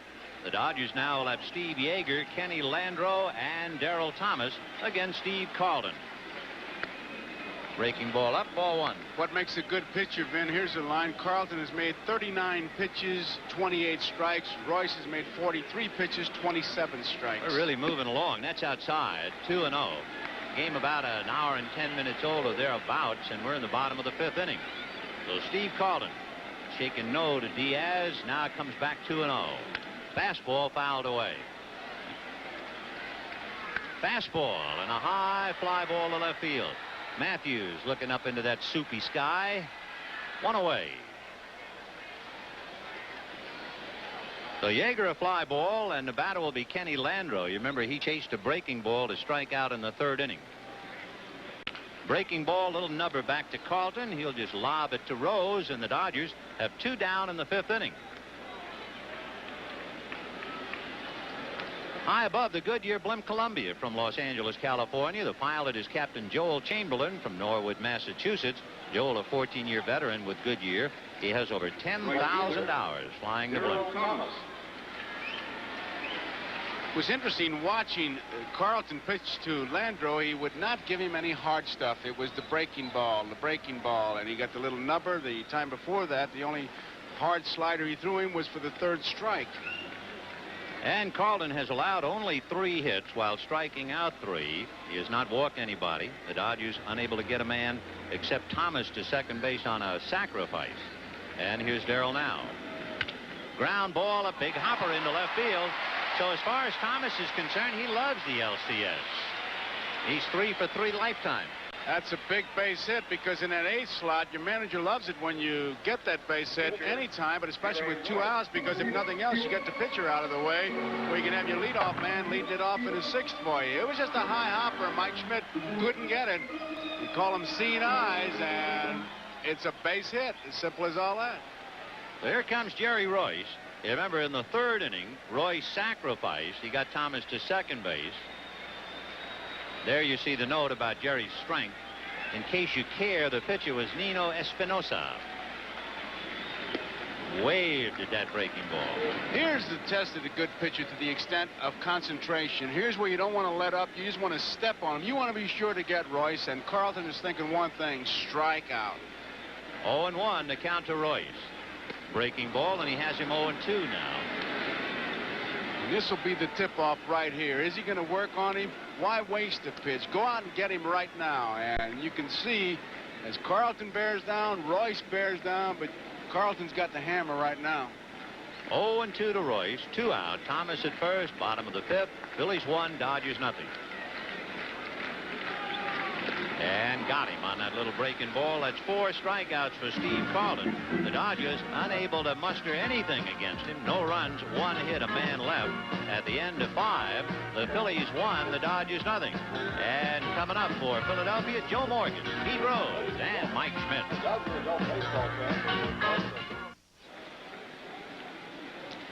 Well, it figured to be, and it is. A tough, low-scoring ball game. The Phillies won, and the Dodgers nothing as we go to the 6th inning. Mike Schmidt's first inning home run is the difference. Joe Morgan, Pete Rose, and Mike Schmidt. I guess both items go together. At 5 feet 7 inches, Morgan is the smallest player in the National League, and he has more walks than anyone in National League history. So he doesn't give you much of a strike zone. He is grounded to first and grounded to second, 0 for 2. He not only doesn't give you much of a strike zone, he controls it so well. That strike zone is about the size of a belt buckle, and if you get it in there, he can whack it. Well, Royce ready to start him now. Fastball fouled away. Of course, the greatest recipient of walks in baseball history is the man I know you would immediately think of, and that would be Babe Ruth. But little Joe, he's right there in the high rent district. You know, he was originally signed by the Houston Colt 45s 20 years ago, having just celebrated his 40th birthday. Lifts one foul off third. No play for Guerrero. That's back into the seats. That was a good shot of what I was talking about before, that center field shot, when you saw Yeager give the fastball sign and point to his left leg. That meant that he wanted the ball out there. The first sign is the pitch. The second indication is the location. You know, you got to have a lot of courage to catch anyway, but especially on one knee. Now, you notice he's not catching that way. There's a ball hit down to the right side to Sachs. Over to Marshall in time for the out. That was pretty close. We asked Pete Rose about his playoff performance, and here's what Pete had to say. No, I know I've been a pretty good performer in the playoffs. I've always said that the playoffs are really the only pressure there is in baseball. As a team, you have pressure situations, man on third, less than 2, but the playoffs are a lot of pressure because you may have to clinch your division and use your best pitcher the last game. He only gets to pitch 1 game. Like this year, we have 3 home games, which is definitely an advantage for the Phillies. And you're playing against people you played against all summer, in front of people you played in front of all summer. So the real playoffs in baseball, World Series is a cup of tea. You heard him say, I have a pretty good league championship record. Huh, pretty good. Lifetime 382 and a 14-game hitting streak in the LCS. That's pretty good. He's got more hits than any other player, 39. He's something. 1-1 to Pete. Ball 2, 2-1. Fly to right and grounded to short, 0 for 2.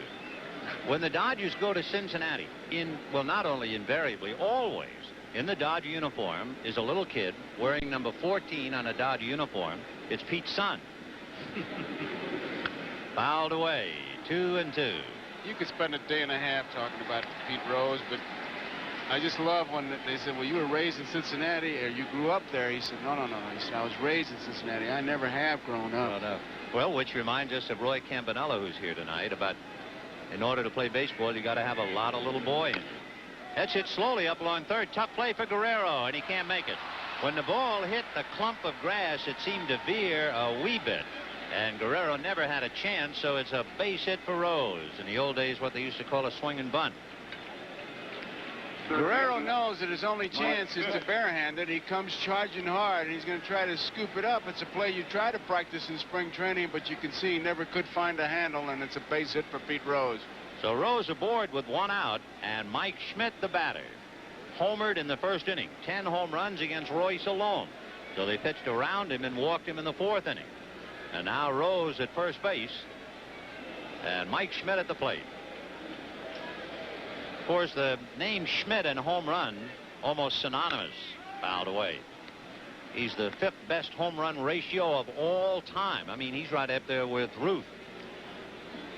When you watch Mike Schmidt hit, and especially with our center field shot, it's the left shoulder that's the key. When he opens it up, he says, then I hit that ball that's inside, I pull it foul. But by being back and where he is now, he's in better control, and he uses all the feel. He strides towards the plate as opposed striding to the pitch. But the key is that left shoulder. Oh, well, watch that as Royce delivers 0-1, and he keeps it away. He likes to keep it tucked in there so he doesn't fly open, as they say. He does not lead the team in being hit by pitches, in case you wondered, with that big stride in towards the plate. Joe Morgan does, only with 4. Ball 2, 2-1. You saw a little bit of the Stan Musial wiggle by Schmidt, which is his trigger mechanism. I mean, every hitter has something that they do. With Schmidt, it's getting, he kind of kick-starts his body with that move. Fastball is lifted to straightaway center, and Kenny Landreau is there. Remember, 1 out, so Rose going about halfway. That's 2 down. And the batter will be Sixto Lezcano, who gave the Dodgers a bad time this year, but in a San Diego uniform. Are you wondering about Rose stealing a base? Well, Pete this year has stolen 7, but he's been caught about the same number. Fly ball to left. Baker will handle it. So that'll do it for Philadelphia in the 6th inning as this thing goes rolling along. No runs, 1 hit, a man left. And at the end of 5.5 innings, it remains Phillies 1, Dodgers nothing.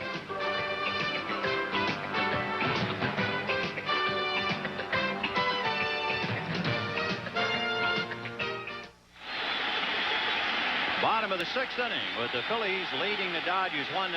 Steve Sachs, Bill Russell, and Dusty Baker. Ground foul. By the way, if you are looking straight behind home plate, you'll see a gentleman in a white Panama hat, and he is holding a speed gun on Carlton. That's Dodger scout Mike Brito, who is responsible in finding Fernando Valenzuela. And his job, the speed gun, to check the speed of Carlton and Roy. Ground ball to the left of short and through, and for Sachs, his 2nd hit, he's 2 for 3. And now the test comes. Sachs was picked off the first time he was on, and you know that they want to get something started, so you got to look for a play between Sachs and Russell, a hit-and-run play, and Mike Schmidt reminding Carlton of that, I'm sure, and Carlton very well aware of it. He put a good move on him in that 1st inning. Let's see what happens here. Now, if they play for 1 run, Russell is the best bunter on the team. Not only as a sacrifice man, he squeezes a great deal, and as Joe mentioned, he does play hit-and-run. Carlton goes, and the bunt is fouled back in the count 0-1. Russell struck out, and then he had a bad hop single. It was only a ground ball that kangarooed over Morgan's head. And Russell bunts. Good bunt. Hesitating by Rose. Throws, and staying with it is Morgan. I think Pete expected lefty to handle it. In fact, he threw a pound ball over there is what he did. Here's the bunt by Russell, and he gets that bat out there and deadens that ball. Backs off down the first base line, and watch Pete. He thinks lefty's going to get it. Now he's got a bare hand. He just lobbed it over there. So for the 2nd time tonight, the Dodgers have a runner at 2nd base. Thomas singled and was sacrificed by Royce in the 3rd. It's 1-0 Philadelphia. 1 out, bottom of the 6th, and Dusty Baker, the batter, and Carlton driving Sachs back to the bag. Sachs has a unique way of getting a lead. He kind of goes towards the outfield, and then when the pitcher gets ready, he walks in towards the pitcher to get his lead. Here he comes. In the dirt, and it goes behind Diaz all the way to the backstop. Sachs will hold at 3rd. I tell you, he turned him loose. It looked like he was coming home. Wild pitch.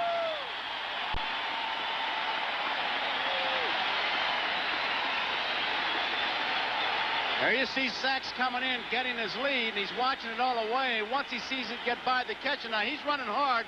Watch him round 3rd. Being a good base runner he is, he had ideas about coming, and he wasn't going to let the coach tell him what to do. He made up his own mind. There was nothing Amalfitano could do but just watch the play. You know, Carlton not only had 9 balks, he also had 13 wild pitches during the regular year. So the tying run is at 3rd with 1 out. The Philly infield is up, and Baker trying to pick him up. Baker had 7 scoring fly balls, tops on the club, if you're thinking about that. 1-0 Philadelphia, bottom of the 6th. That's a strike. Baker also led the Dodgers in hitting with men in scoring position. He hit .311, although it's been pretty much of a painful year for him. Bad knees, a groin pull. It's really hurt him. So he finished the year batting .260. 1 ball, 1 strike. Carlton trying to hold the run back. 1-2. The yardstick that you always use on the good pitcher is what does he do when there's a man on third and less than 2 outs? And that's the situation Carlton finds himself in, and you know what he's thinking. He's thinking strikeout. And, of course, he is certainly a man with the credentials to think strikeout. The greatest strikeout pitcher right now the game has ever known. 1-2, the count to Dusty Baker. Fastball away, just to show it to him, let him think about it. Oh, yeah, that was just setting it up right there. Here's his pitch of decision right here at 2-2. He doesn't want to run it to 3-2. This guy is in complete control. Sachs is on a third to tie and run. 1 out. 6th inning, 1-0 Philadelphia on a first-inning home run by Mike Schmidt. Little pop fly, and coming down to get it is Carlton, and they let Carlton catch it. 9 times out of 10, they always holler the pitcher out, but it looked like Diaz said, Jim, you take it, Lefty. It was a tough play for Diaz. First of all, the indecision as we look at Lasorda, and that look says it all for him. But the ball in front, you would expect one of the infielders to take it, but it wasn't that high. Now watch Diaz. That was that tight slider, and he's not taking charge right away. He looks at Carlton, hollers towards him, and Carlton takes it himself. Baker would have been thrown out anyhow had he dropped that ball. One reason I guess Diaz hollered for Carlton, he was hollering for help. It looked like he got tied up behind Baker. And now with 2 down, here is Guerrero. Flied to left and struck out. Hit the ball reasonably hard in the 2nd inning, but right at Gary Matthews. So 2 out, 1-0 Phil. Sachs at third. Fastball away, and a good backhand save by Diaz. Ball 1. That was a vicious slider that Carlton threw to Baker. It just saw the bat right off in his hands. He hit it right on the handle. 1 ball, no strikes. I'm wondering if he will even really pitch to Guerrero. I realize if Guerrero gets aboard, he is a potential winning run, but you have the rookie Mike Marshall on deck, and they might just pitch around him. It goes with that old saying, don't let this guy beat you. 2-0.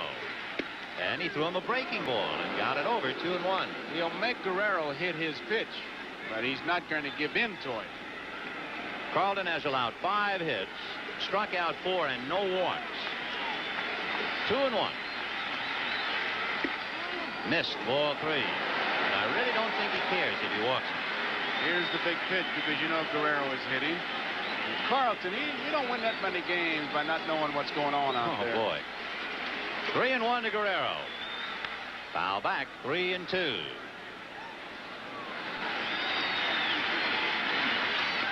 Ball 4. He didn't want much of him anyway. First baseman. Now you got that experience against the youth, and you know that Marshall is an aggressive hitter. It's the first pitch you're concerned about. As we look at the Dodger bench, Mike Schmidt goes in to say something to Carlton, and it'll be nothing more than, hey, watch the first pitch. We got a couple of men out here. Make him hit a ground ball to me, and we'll get you out of it. Marshall, a very aggressive and somewhat impatient hitter. 0 for 2 tonight. Grounded to second and hit into a force play by way of Mike Schmidt. But, boy, what a job this kid did. Diaz was given some signs just then, Vinny, as to whether they're going to throw the ball through or hold it in case of the double steal with Sachs at third and Guerrero at first. So an interesting combination here. Steve Carlton and Mike Marshall with 2 out in the 6th. Ground foul outside of third and down the line, 0-1. Marshall, being as aggressive as he is, strikes out a lot. He led the club in that department. It goes along with his youthful approach to the game. And he's up against the great strikeout pitcher, who immediately has the count 0-1. Fastball, and he just got it by him, and Mike got a little piece of it. You would think that if they were going to try a double steal, that DeJesus would be the man covering because he has the stronger arm between Morgan and DeJesus, so you want that ball to come back. Now, Sachs, a good lead off there. They gave Marshall 2 shots at it. You got to be looking for anything. Must be a tough feeling since you've struck out a lot this year to go up against Carlton. 0-2 with the runner going, got him swinging, and that kind of figured. No runs, 1 hit. The key was the veteran Dusty Baker with a golden opportunity popping up to the mound. And at the end of 6, the Phillies won, the Dodgers nothing. We'll be back after these messages from your local station. Two young ladies with a lot of glitter. Of course, I can remember when the Brooklyn Dodgers wore satin uniforms. Yeah, but I'm going to tell you, in this town, nobody even takes a second look at it. No, normal dress. It's only 7 o'clock. The batter is Gary Matthews, 0-1. If you're old enough to remember, during the war, the Dodgers wore white satin uniforms at home and blue satin uniforms on the road. And boy, under the lights, that was a sight to see. 1-1, and that got plate umpire Terry Tater. It bounced up and took a bite out of him indeed. Yes, it did. Of course, we mentioned at the start of the show, the borough of Brooklyn rather prominent in the memory book tonight, since this is the anniversary of the only World's Championship back in 1955. As Terry Tater tries to kind of regroup there, Royce has made 61 pitches and he's made 37 strikes, and through 6 innings, 65 pitches for Carlton, 45 strikes. Really a great lesson for young pitchers. The difference, a home run by Mike Schmidt, and that's strike 2 to Sarge. You know, in seeing Terry Tater get hit below the belt, when you watch Yeager catch on one knee, it might help catching a fastball, but it is a terrible chance for a foul ball. Ground ball to Guerrero, 1 away. And Yeager was severely shaken up recently with a foul ball, and yet at the start of the game, he was catching with one knee down. He was wide open. The batter will be Gary Maddox. Maddox flied to right and grounded out, 0 for 2. Schmidt hit a home run in the first inning, and that's it. It's 1 run, 3 hits for the Phils. No runs, 5 hits for the Dodgers. That's ball 1. And in this town of Hollywood, so far it's been like watching a silent movie. The 1-0 pitch on the way. Fastball fouled away. Off to the right, out of play. Carrying to the second deck. 1 ball, 1 strike. Little looper right on the fists and a flare, as the modern-day ball player calls it. A blooper into right field. Steve Sachs was shading Maddox so far up the middle that he had no chance on that little pop fly. So that's hit number 4 for Philadelphia. And the batter is Bo Diaz, who grounded to short, flied to right, 0 for 2. And they can put a play on with Diaz with the speed that they have at first base. And there goes Maddox. Pitch is a ground ball to Sachs, who has to go back and smother it. Gets up, throws low, backhanded and dug out by Marshall. So Sachs did everything but go straight up. It was a tough play because he was breaking the cover. You can see he has to regroup, and he knows that he has to get up and hustle. And Marshall makes a good play. The ball is a low throw. He digs it out nicely. And that's a good play, that it stays away from the double play. And that's what the hit-run play is. Shortstop, Ivan De Hit-run play is really more of a defensive play than an offensive play. If you get the base hit in your first and third, fine, but they want to stay away from the double play, and that's what the Phillies wanted to do, and that's what happened. That's a good play. They now have a man in scoring position with 2 out, and we'll pause briefly for station identification. This is the NBC television network. Well, this is a very smart move. It's almost dictated. With Philadelphia leading 1-0 in the top of the 7th, they are walking DeJesus with 2 out, a runner at second, and Carlton coming up. But Lasorda also knows that DeJesus led the Phil's regulars hitting with men in scoring position. He hit .317, so they just take the bat right out of his hands. And in a moment, Carlton will be coming up with runners at first and second. Fastball in the dirt, gets away and rolls up along third, and everybody moves up 90 feet. Well, what that simply says is Jerry was going for the strikeout, and he overthrew that ball. He didn't want to just fool around and set it up. He throws his ball very hard, throws it straight down. Yeager tried to block it, and it just hit off the chest protector. Now, more than ever, is when Royce has to say to himself, I can't even afford the luxury of letting him put that bat on the ball. I got to go get him. Monty Basco, Tommy Lasorda, Ron Peranowski sweating it out in the Dodger dugout. 1-2 the count to Steve Carlton. Royce trying to work his way out of a jam. Fastball blew him down. So they leave runners at second and third. Jerry Royce picking up his 3rd strikeout. No runs, 1 hit and 2 left. And at the end of 6 1/2, Phillies 1, Dodgers nothing. We're going to the bottom of the 7th inning. The Phillies leading the Dodgers 1-0. The Dodgers blowing a golden opportunity to get even in the 6th inning. Well, they had the tying run at 3rd and 1 out, and Baker popped up to Carlton. And after Guerrero walked, Marshall struck out. So now here's Yeager, fly to center, fly to left, 0 for 2. Fastball grounded down to short. DeJesus in a hurry guns it to first. Combination of a strong arm and a catcher running. Yes, sir. Asked Lasorda about the turning point of this season, and here's what he said. Well, I thought the turning point for our season was 2 ball games. One was when we were playing Atlanta here. We scored 4 runs in the bottom of the 9th inning. The last one coming in on a squeeze bunt by R.J. Reynolds, a rookie. And I thought another game in Cincinnati, we were trailing 3 runs going into the top of the 9th.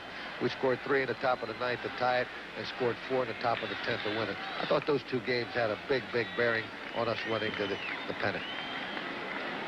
Kenny Landreau, the batter. 1 ball and no strikes to Landreau, who has struck out, hit back to the box. And the count goes to 2 balls and no strikes. I guess the Phillies would not only point to their 11 straight wins, 18 out of 21, but the highlight had to be that doubleheader sweep against Montreal on the 14th of September. 2-1 the count to Landreau. The Dodgers were 4-11 against left-handers at Dodger Stadium this year. The left-handers were coming out of the woods to beat them. A drive to center, but Gary Maddox is right there. 2 down. And the batter now, Darrell Thomas. You see that fella in center field, you can't help. At least I can't, Ben. I think of Ralph Kiner's great description. Right fielder. 2/3 of the world is covered by water and the other 1/3 by Gary Maddox. Boy, he's marvelous. He has had to pay a price in playing so much on artificial surface. He's had a sore back, but nevertheless, he's had 8 consecutive Gold Gloves. Only Roberto Clemente with 12, Willie Mays with 11 have more for a National League outfielder. Now here's Darrell Thomas, who is 3 for 3 in his career in League Championship Series and 2 for 2 tonight. Fouled away. Royce is out on deck, but he's also out on very thin ice. You got Mike Schmidt guarding that line at 3rd with Thomas up there here in the 7th inning. 0-1. Fastball and a fly ball down the right field line. Coming is Lescano, and it's going to land a foul. Just foul. Dick Stello watching the right field foul line umpire, Jerry Crawford. And Crawford couldn't have been closer to the play. Here's the play, and there you see it hit. Just barely foul. 0-2 the count to Darrell Thomas.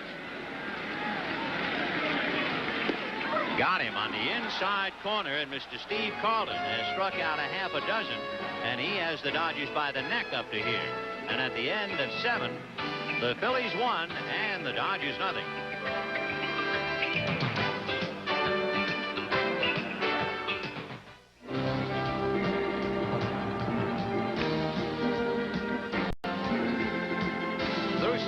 The Phillies 1 run, 4 hits. The Dodgers no runs, 5 hits. And a study in contrast here. Jerry Royce pitching the 8th inning, knowing he's done, knowing they're going to hit for him. Psychologically, that must bother him. And for Philadelphia, psychologically, they're on and up, knowing he's in control. He's in control, and they have Al Holland in that bullpen. And there was some talk about why John Denny didn't start, but you want that feeling of a pitcher who, if he gets 1 run, is going to hold it. And they said, well, Denny's been that guy this year, but Carlton over the years has been that guy. Little Joe hits a chopper foul outside of first and down the line. Morgan is 0 for 3, grounded to first, and twice grounded to sacks. Ball players have funny ways of measuring performances, and Mike Schmidt was talking about that yesterday. He said, here's John Denny, who's done it all year, but Carlton over the years, and boy, he's doing it tonight. Sure is. Fly ball to left field. Baker has a bead on it, and as usual, one-handing it. 1 down. With 1 out in the 8th inning, Pete Rose will be coming up. Pete Rose. In a sense, the Phillies are here because they just beat on the National League East. They won 59 games against their Eastern rivals. And in one respect, the Dodgers are here because they beat the Phils. Rose flied to right, grounded to short, and then rolled one up along third. Guerrero unable to make the play. Big chopper down to Steve Sachs. Over to Marshall, 2 down. Marshall makes a very nice target. He's a building over there at first base. He's 6'5". Well, you like those tall first basemen because they make you feel like you can throw it anywhere and they're going to be there. Well, here he is. Here's the difference in the game. It's 1-0 Philadelphia, and here's why.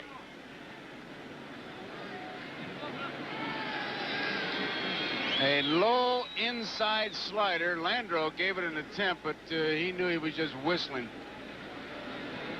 So Mike Schmidt's home run in the first inning is now standing all by itself in the 8th. 1-0 Philadelphia. Ball 1. Schmidt since then walked in the 4th inning, flied to center in the 6th. 1 for 2. I said low inside slider, knowing better that it was that ball that sails inside. Right, almost looks like a slider from here. Line drive. Boy, did he drill that thing. And Baker over to the line to get it. Schmidt rounding first and holding as Dusty gets it in accurately to Steve Sachs. I asked Mike Schmidt about the confusion on his Philly ball club this year. Here's what he said. Well, I'm not sure. I could spend an hour on the answer to that question. We really didn't have a set lineup, and we had a group of guys, and I would say down to the 25th man on the Philadelphia Phillies. We had so much talent that I think the guys all needed to play. We don't have a lot of guys that are used to sitting on the bench, used to coming in late in ball games, used to playing in spots. We have guys that have had great careers and great consistency, but they have had to play in order to achieve that, and we didn't have any kind of a routine, any kind of a set lineup. We really didn't know what we were doing from day to day. Lescano takes ball 1. You know, it's a real interesting story about Sixto Lescano with Mike Schmidt at first. On the night of August 31st, the Padres were playing in Philadelphia. Phils were trying to get Lescano by midnight so he could be eligible for postseason play. And before the game, some of the Phils had told Sixto that he was probably coming to them in a trade. Well, in the 9th inning of that game, Lescano, still a member of the Padres, batted in a tie game with men on base. He fly deep to center. As Sixto said later, my heart was half with the Padres and half with the Phils. Well, at a few minutes to midnight, the trade was finally made. Lescano to the Phils, along with a player to be named later. And here he is playing in the LCS and hitting cleanup. Strike, and the count 2-1. Ball 3. To show you how badly the Phils needed Lescano, we mentioned they had only 14 runs against the Dodgers in LA's 11 wins. And Lescano had 11 RBIs against the Dodgers with San Diego. The Phillies had Schmidt and Diaz with only 3 RBIs each. I mean, they really needed Sixto. 3-1 the count. And he's lost him. Ball 4. So with 2 out, Mike Schmidt singles. Sixto Lescano walks. That's the 3rd walk given up by Royce. And Gary Matthews will be coming up. Flied to center, lined out, and grounded out. As we said, this is a very tough psychological moment for Royce. He knows he's going out of the ball game for a pinch hitter since he's leading off the bottom of the 8th. So he's hoping to go out just down 1-0 and maybe get off the hook or even win it. Niedenfuer and Beckwith are in the bullpen. 2 out, 2 on, 8th inning. 1-0 Phils. Fastball, a comebacker, speared by Royce. Over to Marshall. He's out of the jam. No runs, 1 hit, 2 left. And at the end of 7.5 innings in Game 1 of the LCS, the Phillies won and the Dodgers nothing.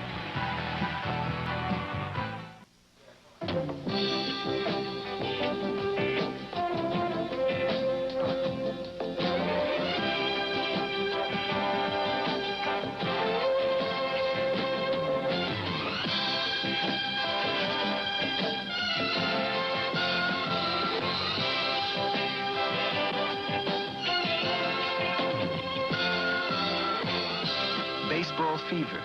Catch it. It lasts forever. The preceding message was furnished by Major League Baseball. Bottom of the 8th inning, the Phillies leading the Dodgers 1-0. A magnificent performance by Steve Carlton, and it had to be to outpitch Jerry Royce. Candy Maldonado, a youngster hitting less than 200, will bat for Jerry Royce. The #1 right-hand pinch hitter is Jose Morales. Interesting to note, the last complete game by Steve Carlton was the 15th of August against the Chicago Cubs. This year, after the 7th inning, Steve has had a lot of trouble. His earned run average after the 7th inning is 5, which might go along with his age a little bit. 0-1. 1-1 to Candy. He'll be followed by Sachs and Russell. Way outside. 2-2. Down in the bullpen, Willie Hernandez and Al Holland, just in case Carlton has another after the 7th inning bout of trouble. That's Tom Niedenfuer all alone in the Dodger bullpen. Half swing foul. With that shot, as we take a look at the bullpen, Holland is on the left, and that's Hernandez. McGraw's great description that you want to come in and the manager looks in your eyes and he wants to see that look that nobody's home, but the lights are on. That's a perfect mental attitude. Perfect. Nobody home and the lights shining brightly. 2-2, the count to Candy Maldonado. Little slider, but he missed with it. Oh, he's had a tough pitch to look at with 2 strikes. Owen said, good pitch. It certainly was. 3-2 the count. Lasorda said, missed by a lot. 3-2. Popped in the air into shallow right field. A trio of Phils and the right fielder Lescano to handle it. 1 away.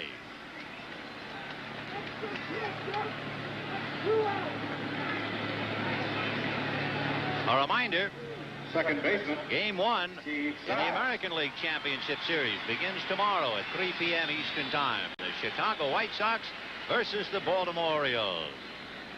Tony Kubek and Bob Costas on the scene to send it all to you. And then, of course, the second game of the National League Championship Series will be right here tomorrow night at 8 p.m. Eastern Time. Well, here is Sachs. He is 2 for 3. The only Dodger to get to third base. That was in the 6th inning, but they left him. Hits one down the right field line. It's slicing and going foul in the lower deck. 0-1. Jerry Royce allowed just 1 run, but it was enough to beat him. Right now, 1 run in 8 innings. He allowed just 5 hits, walked 3, struck out 3, and the run was Mike Schmidt's home run. Remember, Royce has been very unlucky in League Championship Series. He's already lost 4, the most by any pitcher. There's Jerry, rather forlorn in the dugout. Now back 0-2. You know, Royce wanted to have a big year so badly that in spring training, he said, I ran every day with my dog up this hill in Santa Barbara. He said, we work so hard, I expect my dog to win 20. It didn't work out. Breaking ball hit through to left field, base hit. So Steve Sachs goes 3 for 4. And it is a big note that the Dodgers have been unable to score with Sachs on base. That means Carlton's really pitching again. And you got to look for Sachs to go. He's got to try to steal second base to get in a scoring position and get something going here. Time running out. That is hit number 6 for the Dodgers.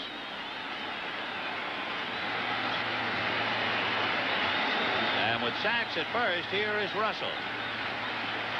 Russell had a big year against Philadelphia during the regular season. He hit around 350. Sachs with 55 stolen bases, but he was thrown out a lot. He was thrown out 30 times. He was 3rd in the league. Tim Raines was out of sight. That's popped up. And let's see, Diaz looking for help, and Rose comes down to bail him out and makes the catch in fair ground, says plate umpire Tata. So Russell pops it up to Pete Rose, and the batter will be Dusty Baker, given one more chance. Baker came up in the 1st inning and flied to center. He came up with Russell at first in the 4th inning and lined out to center. And then his most important at-bat, he came up with Sachs at 3rd and 1 out. And a slider hit him in on the thumbs, and he popped it up to Carlton. That was the biggest single at-bat of the night, outside of Mike Schmidt's home run.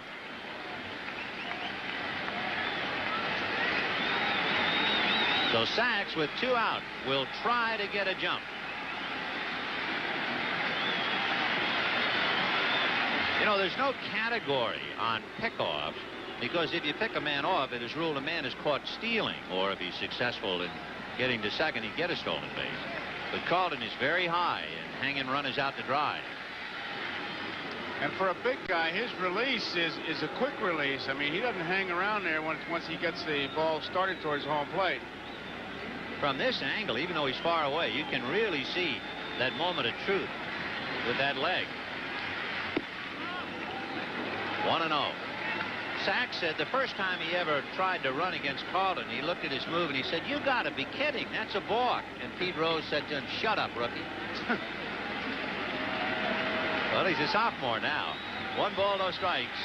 And knowing Pete Rose, if he said it again, he'd say, "Shut up, sophomore." Yeah. Of course, Rose loves Sachs. He loves his hustle. He took him out to dinner shortly after they first met. 1-0. That was a pretty good move. Yeah, he's trying to read his best move. Yeah, look at Rose needling him. And Sachs hitting Rose in the hip. 1 ball and no strikes to Baker. Bake looking for a mistake. Fastball low. I guess when you get into the tendency of throwing at first base and you're the pitcher, you really have to make sure you don't make a mistake on the hitter. That's one of the things that they worry about with Carlton, that when nobody on, he breaks his hands when he makes the full turn. With somebody on, sometimes he's too quick to the plate. He's just kind of lulling Sachs. He hasn't really given him his #1 move at all. He's given him, on a scale of 10, he's given him about a 7. Is the best he's done. 2 balls and no strikes to Dusty Baker. Fastball, and it sinks low, so now he's behind 3-0. Well, what do? Do you let a power hitter with 15 home runs, that's all this year, swing 3-0 with Guerrero on deck? I let him hit. If he's in any doubt, I'd send my coach to say, if you like it, go to work. They need runs. You gotta look for him to be hacking. He's 0 for 3 tonight. And he takes a strike at the knee. 3-1.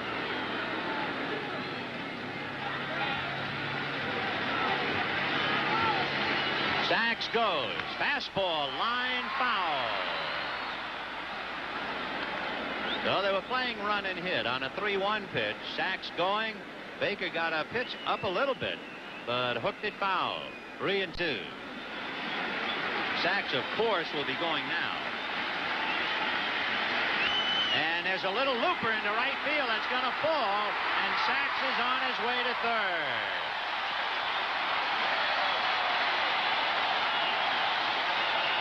A modest thing, but thine own. A fluke single to right. And here comes Pedro Guerrero.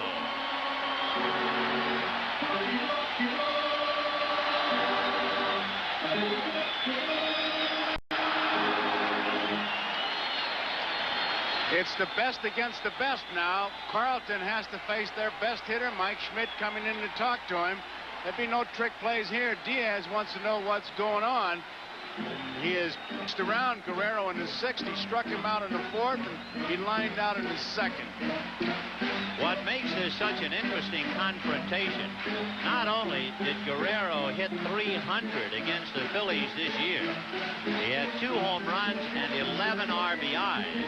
And the 11 RBIs, the most against the Phils by any Dodger. So the Dodgers have a golden opportunity, and it's power against power now. Steve Carlton and Pedro Guerrero. That's the way it should be. Those high-rent guys should go head-to-head. Exactly. You can throw everything away, scouting reports, having beaten them 11 times, forget it. 4-1. You're talking about a whole season maybe coming down to this time at bat. Baker at first, Sachs at third, 2 out in the 8th. Phillies 1, Dodgers nothing. 1 ball and no strikes. On deck, Mike Marshall. Ball 2. There's young Mike. Well, I don't know if you're a rookie in this kind of a scene. I don't know how you can breathe in these games. You can't. As Trevino said, everybody leaks oil. 2-0.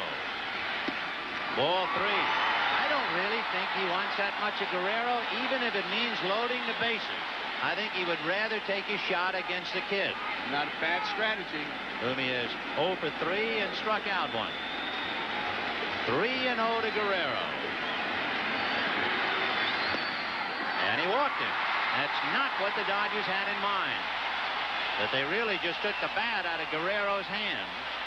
And it is interesting to point out, the only 2 walks that Carlton has issued tonight have been to Guerrero.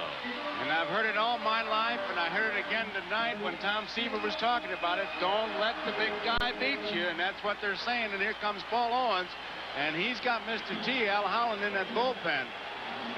Meanwhile, Jerry Royce lingering in the Dodger dugout because he's a pitcher of record, and it looks like the Phillies will make a 2-for-1 switch. Greg Gross will go into left field, and that way he can bat 9th and hit 4th in the 9th inning. And the pitcher, whoever it'll be, Hernandez or Holland, and probably Holland, he would bat in Matthews' spot. And Steve Carlton, who has had some troubles after the 7th inning, but boy, he has been magnificent, and he gets a standing ovation. So Carlton going out, and with a change of pitcher, 1-0 Philadelphia. We'll be right back after this.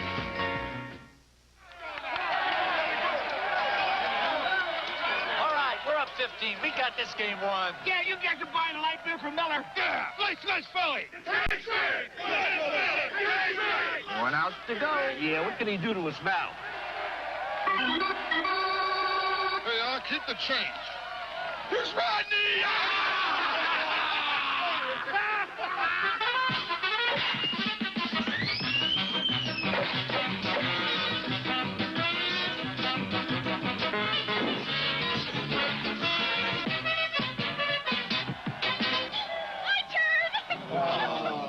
Any pinch hitters left? Here I am. Come on, Lee!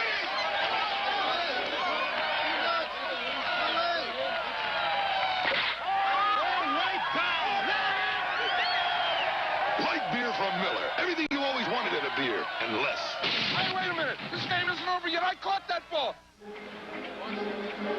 In the bottom of the 8th inning, with the Phillies leading 1-0 and the game very much up in the air, there is Steve Carlton. He can win, he can lose, he got nothing to do with it. And there is Jerry Royce, and the same story applies for him.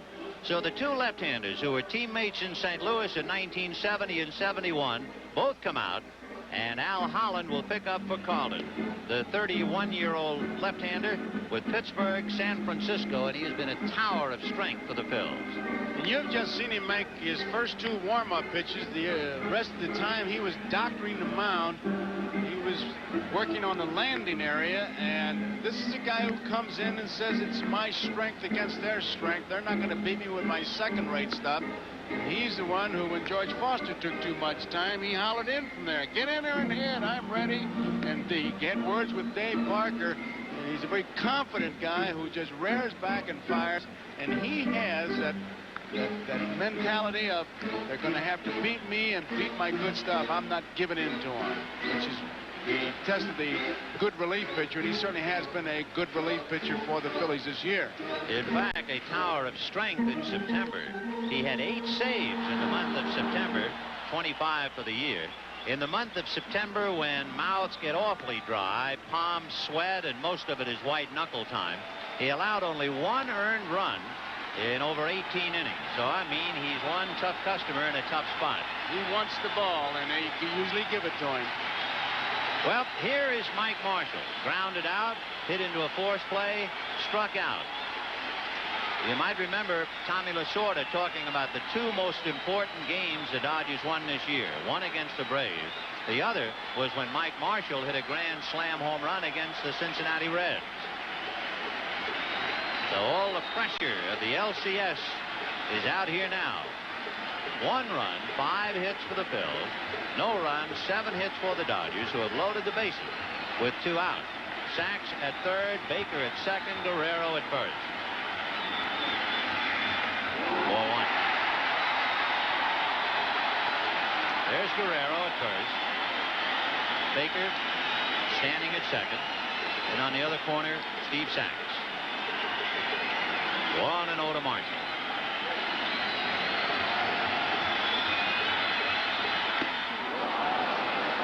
There's not really much to say in a time like this. I mean, it's there for you to look at, right? Bases loaded, 2 out, 1-0 Philadelphia. And there's not going to be any trick pitches either. Holland is going to rear back, and he's going to throw his fastball, which is his best pitch, and that's it. 1-1 to Mike.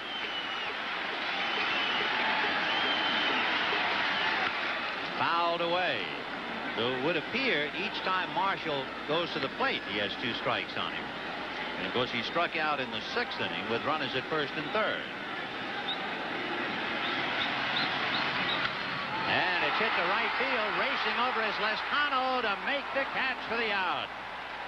So Marshall, a fly ball to right. The Dodgers lead 3 in the 8th inning. And at the end of 8, the Phillies 1 run, 5 hits. The Dodgers no run, 7 hits.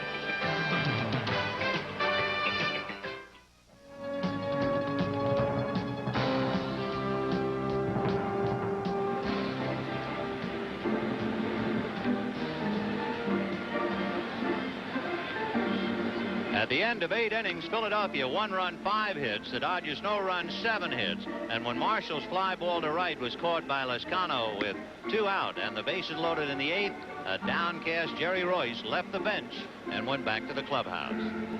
Friends, this telecast presented by authority of Major League Baseball may not be reproduced or retransmitted in any form without the express written consent of Major League Baseball. We have a 2-for-1 maneuver here by the Dodgers. Tom Niedenfuer will come in along with Greg Brock. Niedenfuer will go into Mike Marshall's spot since Mike made the last out. Brock will take over at first base, and he'll bat 4th in the 9th inning. You know, we take that move for granted, Joe, but really the first time I ever saw a 2-for-1 maneuver made in a ball game, Gene Mork did it, not that many years ago. Sir, used to be a pitcher came out and somebody replaced him, but the 2-for-1 swap, you see what it does. It gives you a chance to use a guy when you're in a little bit of trouble. Tom Niedenfuer pitching to Gary Maddox, Bo Diaz, and Ivan DeJesus, and there's a fly ball to left field. Baker is there. 1 away. You have to give that Niedenfuer some credit. When the Dodgers lost Steve Howe, he came on. He really did a good job for him coming down the stretch. And he's a big power pitcher, no trick pitches. On certain days, I think he gives you a little bit of Goose Gossage. Yeah, you're right. He was 8-3 with 11 saves, and he's been clocked with a fastball occasionally, not all the time, but he's gotten it up around 95, 96. Here's Bo Diaz, grounded to short, flied to right, and grounded to second. 1 ball, no strikes. Ball 2. I mean, Mike Schmidt made 1 swing, and you have the only run in the game. And Carlton labored long and hard for 7 2/3. He made that 1 run hold up. Sure did. That's a strike. So certainly at this stage, with 1 out top of the 9th inning, you would have to give the nod to Steve Carlton as you check the Philadelphia bench. 2-1 to count. That's ball 3.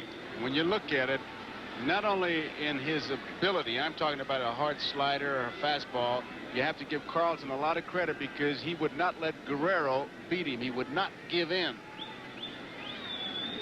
No, he just put him on. Good pitching.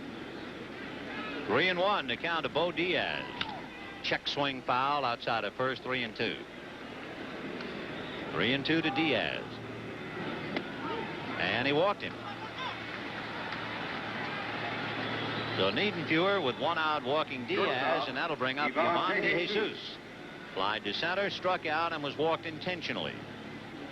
And there goes the runner, and the pitch fouled away. DeJesus, protecting Diaz, just did get a piece. He didn't get a good pitch to hit at all. That was really the hit-and-run play. He had to swing at that ball regardless of where it was, and that's the difference between the hit-and-run and run-and-hit. 0-1 to count to Ivan DeJesus. Diaz, of course, is not a base stealer. He has 1. And whenever there's a busted hit-and-run play, they get him. He's been caught 4 times. He's not going. And they count 0-2. 0-2 to DeJesus. Off speed, strike 3 call.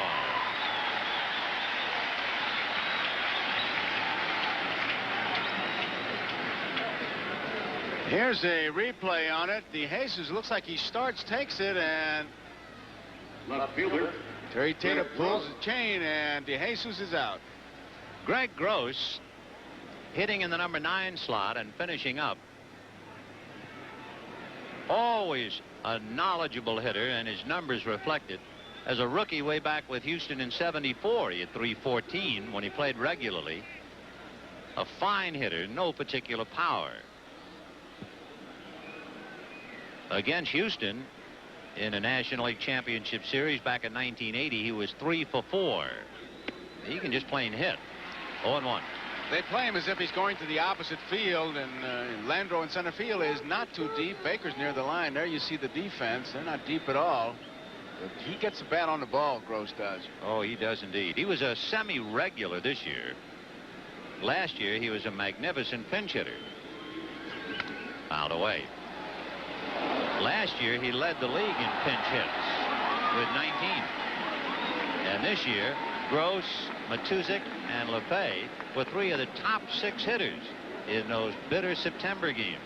Of course, Matuzik ineligible. 0-2 to Greg Gross. 2 down, top of the 9th. Phillies 1, Dodgers nothing. Right off Niedenfuhr's leg, deflected to Russell, who barehands and throws him out. How do you do? So a 1-6-3 shot in the 9th inning, and they leave Diaz. And at the end of 8.5 innings, the Phillies 1 run, 5 hits. The Dodgers no run, 7 hits, and the difference, Schmidt and Carlton.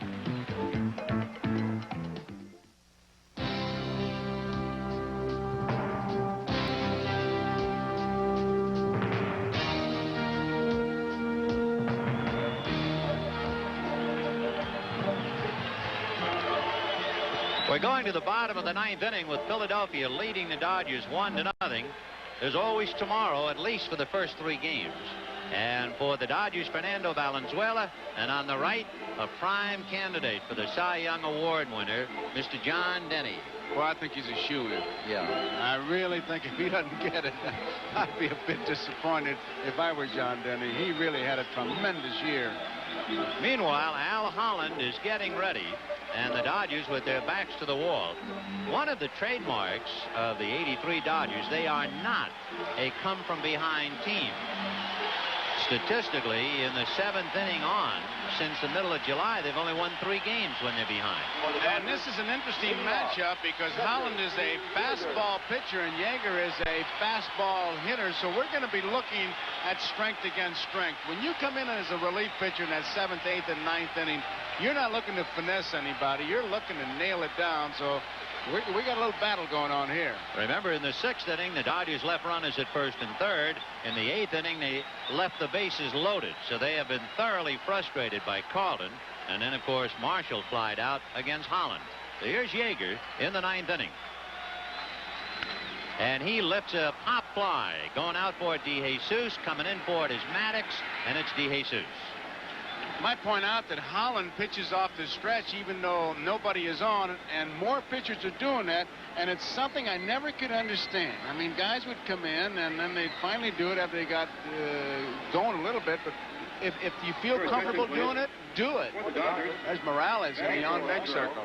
Jose Morales is the 3rd most successful pinch hitter in the history of baseball.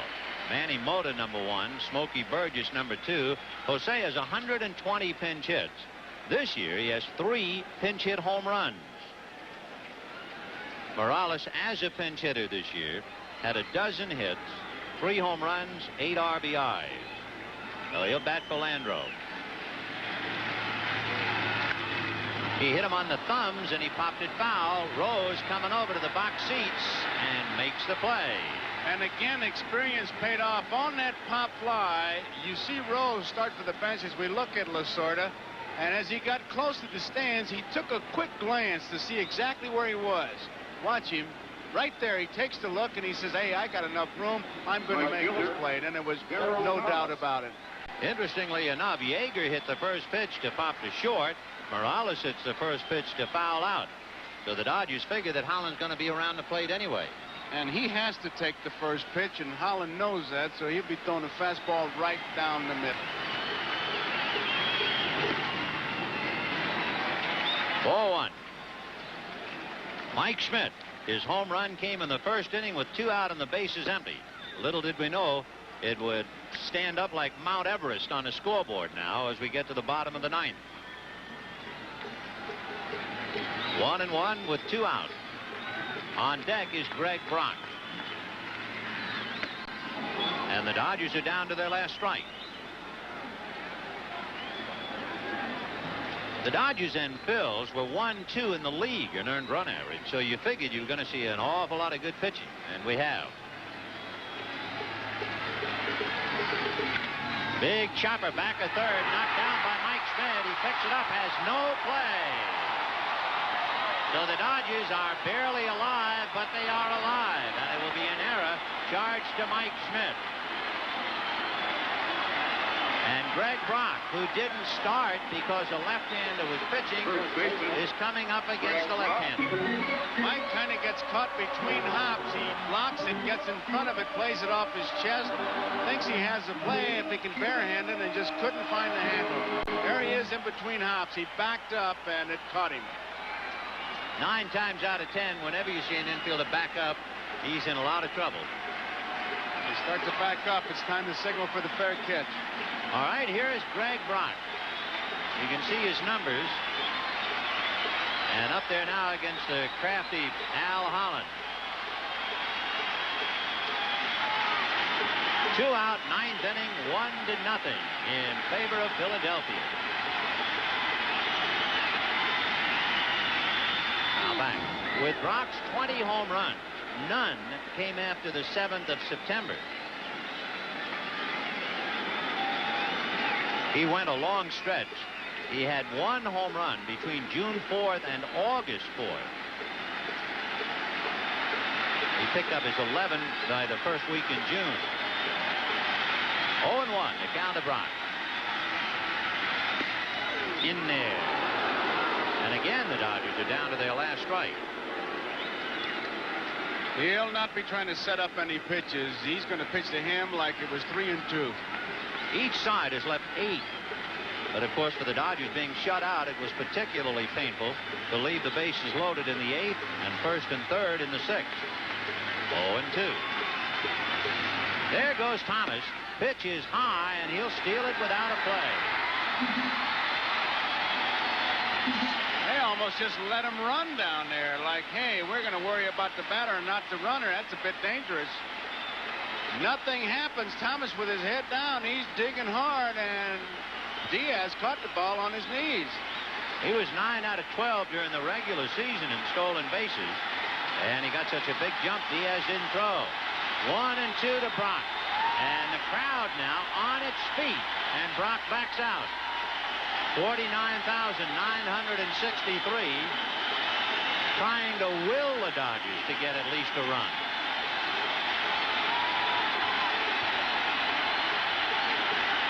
One and 2. Ground ball down to short. DeJesus has it, guns it to Rose, and that's it. The first game is history as Brock rounds out short to first. For the Dodgers, no runs, no hits. There was an error and a man left. And Al Holland shuts the door that had been 3/4 closed by Steve Carlton. And this week's NBC Miller High Life Player of the Game has to be Steve Carlton. Miller High Life is happy to present a check for $1,000 in the name of Steve Carlton to the Special Olympics. Final score, Phillies 1, Dodgers nothing. For years now, we've been kidding Jim here about his eyesight. The fact is that Jim has the eyes of an eagle. Thanks, Boo. Why, he's one of the first guys to spot light beer from Miller. Saw right away that light tastes great and it's less filling. Sure, all you have to do is read the label. It says light has 1/3 less calories than a regular beer. I think you want this, Jim. Oh, yeah. Oh, no. As I was saying, it's the same as the nose on your face. Light beer from Miller. Everything you always wanted in a beer, and less.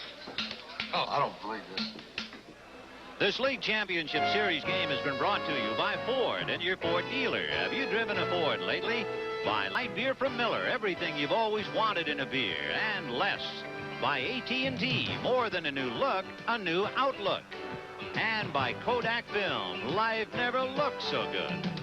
The totals: a run, 5 hits for the Phils, no run, 7 hits for the Dodgers. Mike Schmidt's home run in the first inning did it for the Dodgers. They wind up leaving 9. The Phils left 8. Joe, what about a comment on this first game? Well, I think it was Steve Carlton's pitching, not his throwing. I mean by that, when he got Baker tough out in the 6th inning, and the way he pitched around Guerrero, where he would not give in, was not afraid to give up the base on balls. And in the edge that we talked about in the bullpen, when Al Holland came out, no doubt about it, the Phillies do have an edge. Well, right now, we'd like to remind you folks to stay tuned for The Tonight Show, starring Johnny Carson and Late Night with David Letterman, following local news, except on the West Coast and most Mountain Time Zone stations, where they will be seen at their regular time. But Joe Garagiola, Vin Scully saying so long.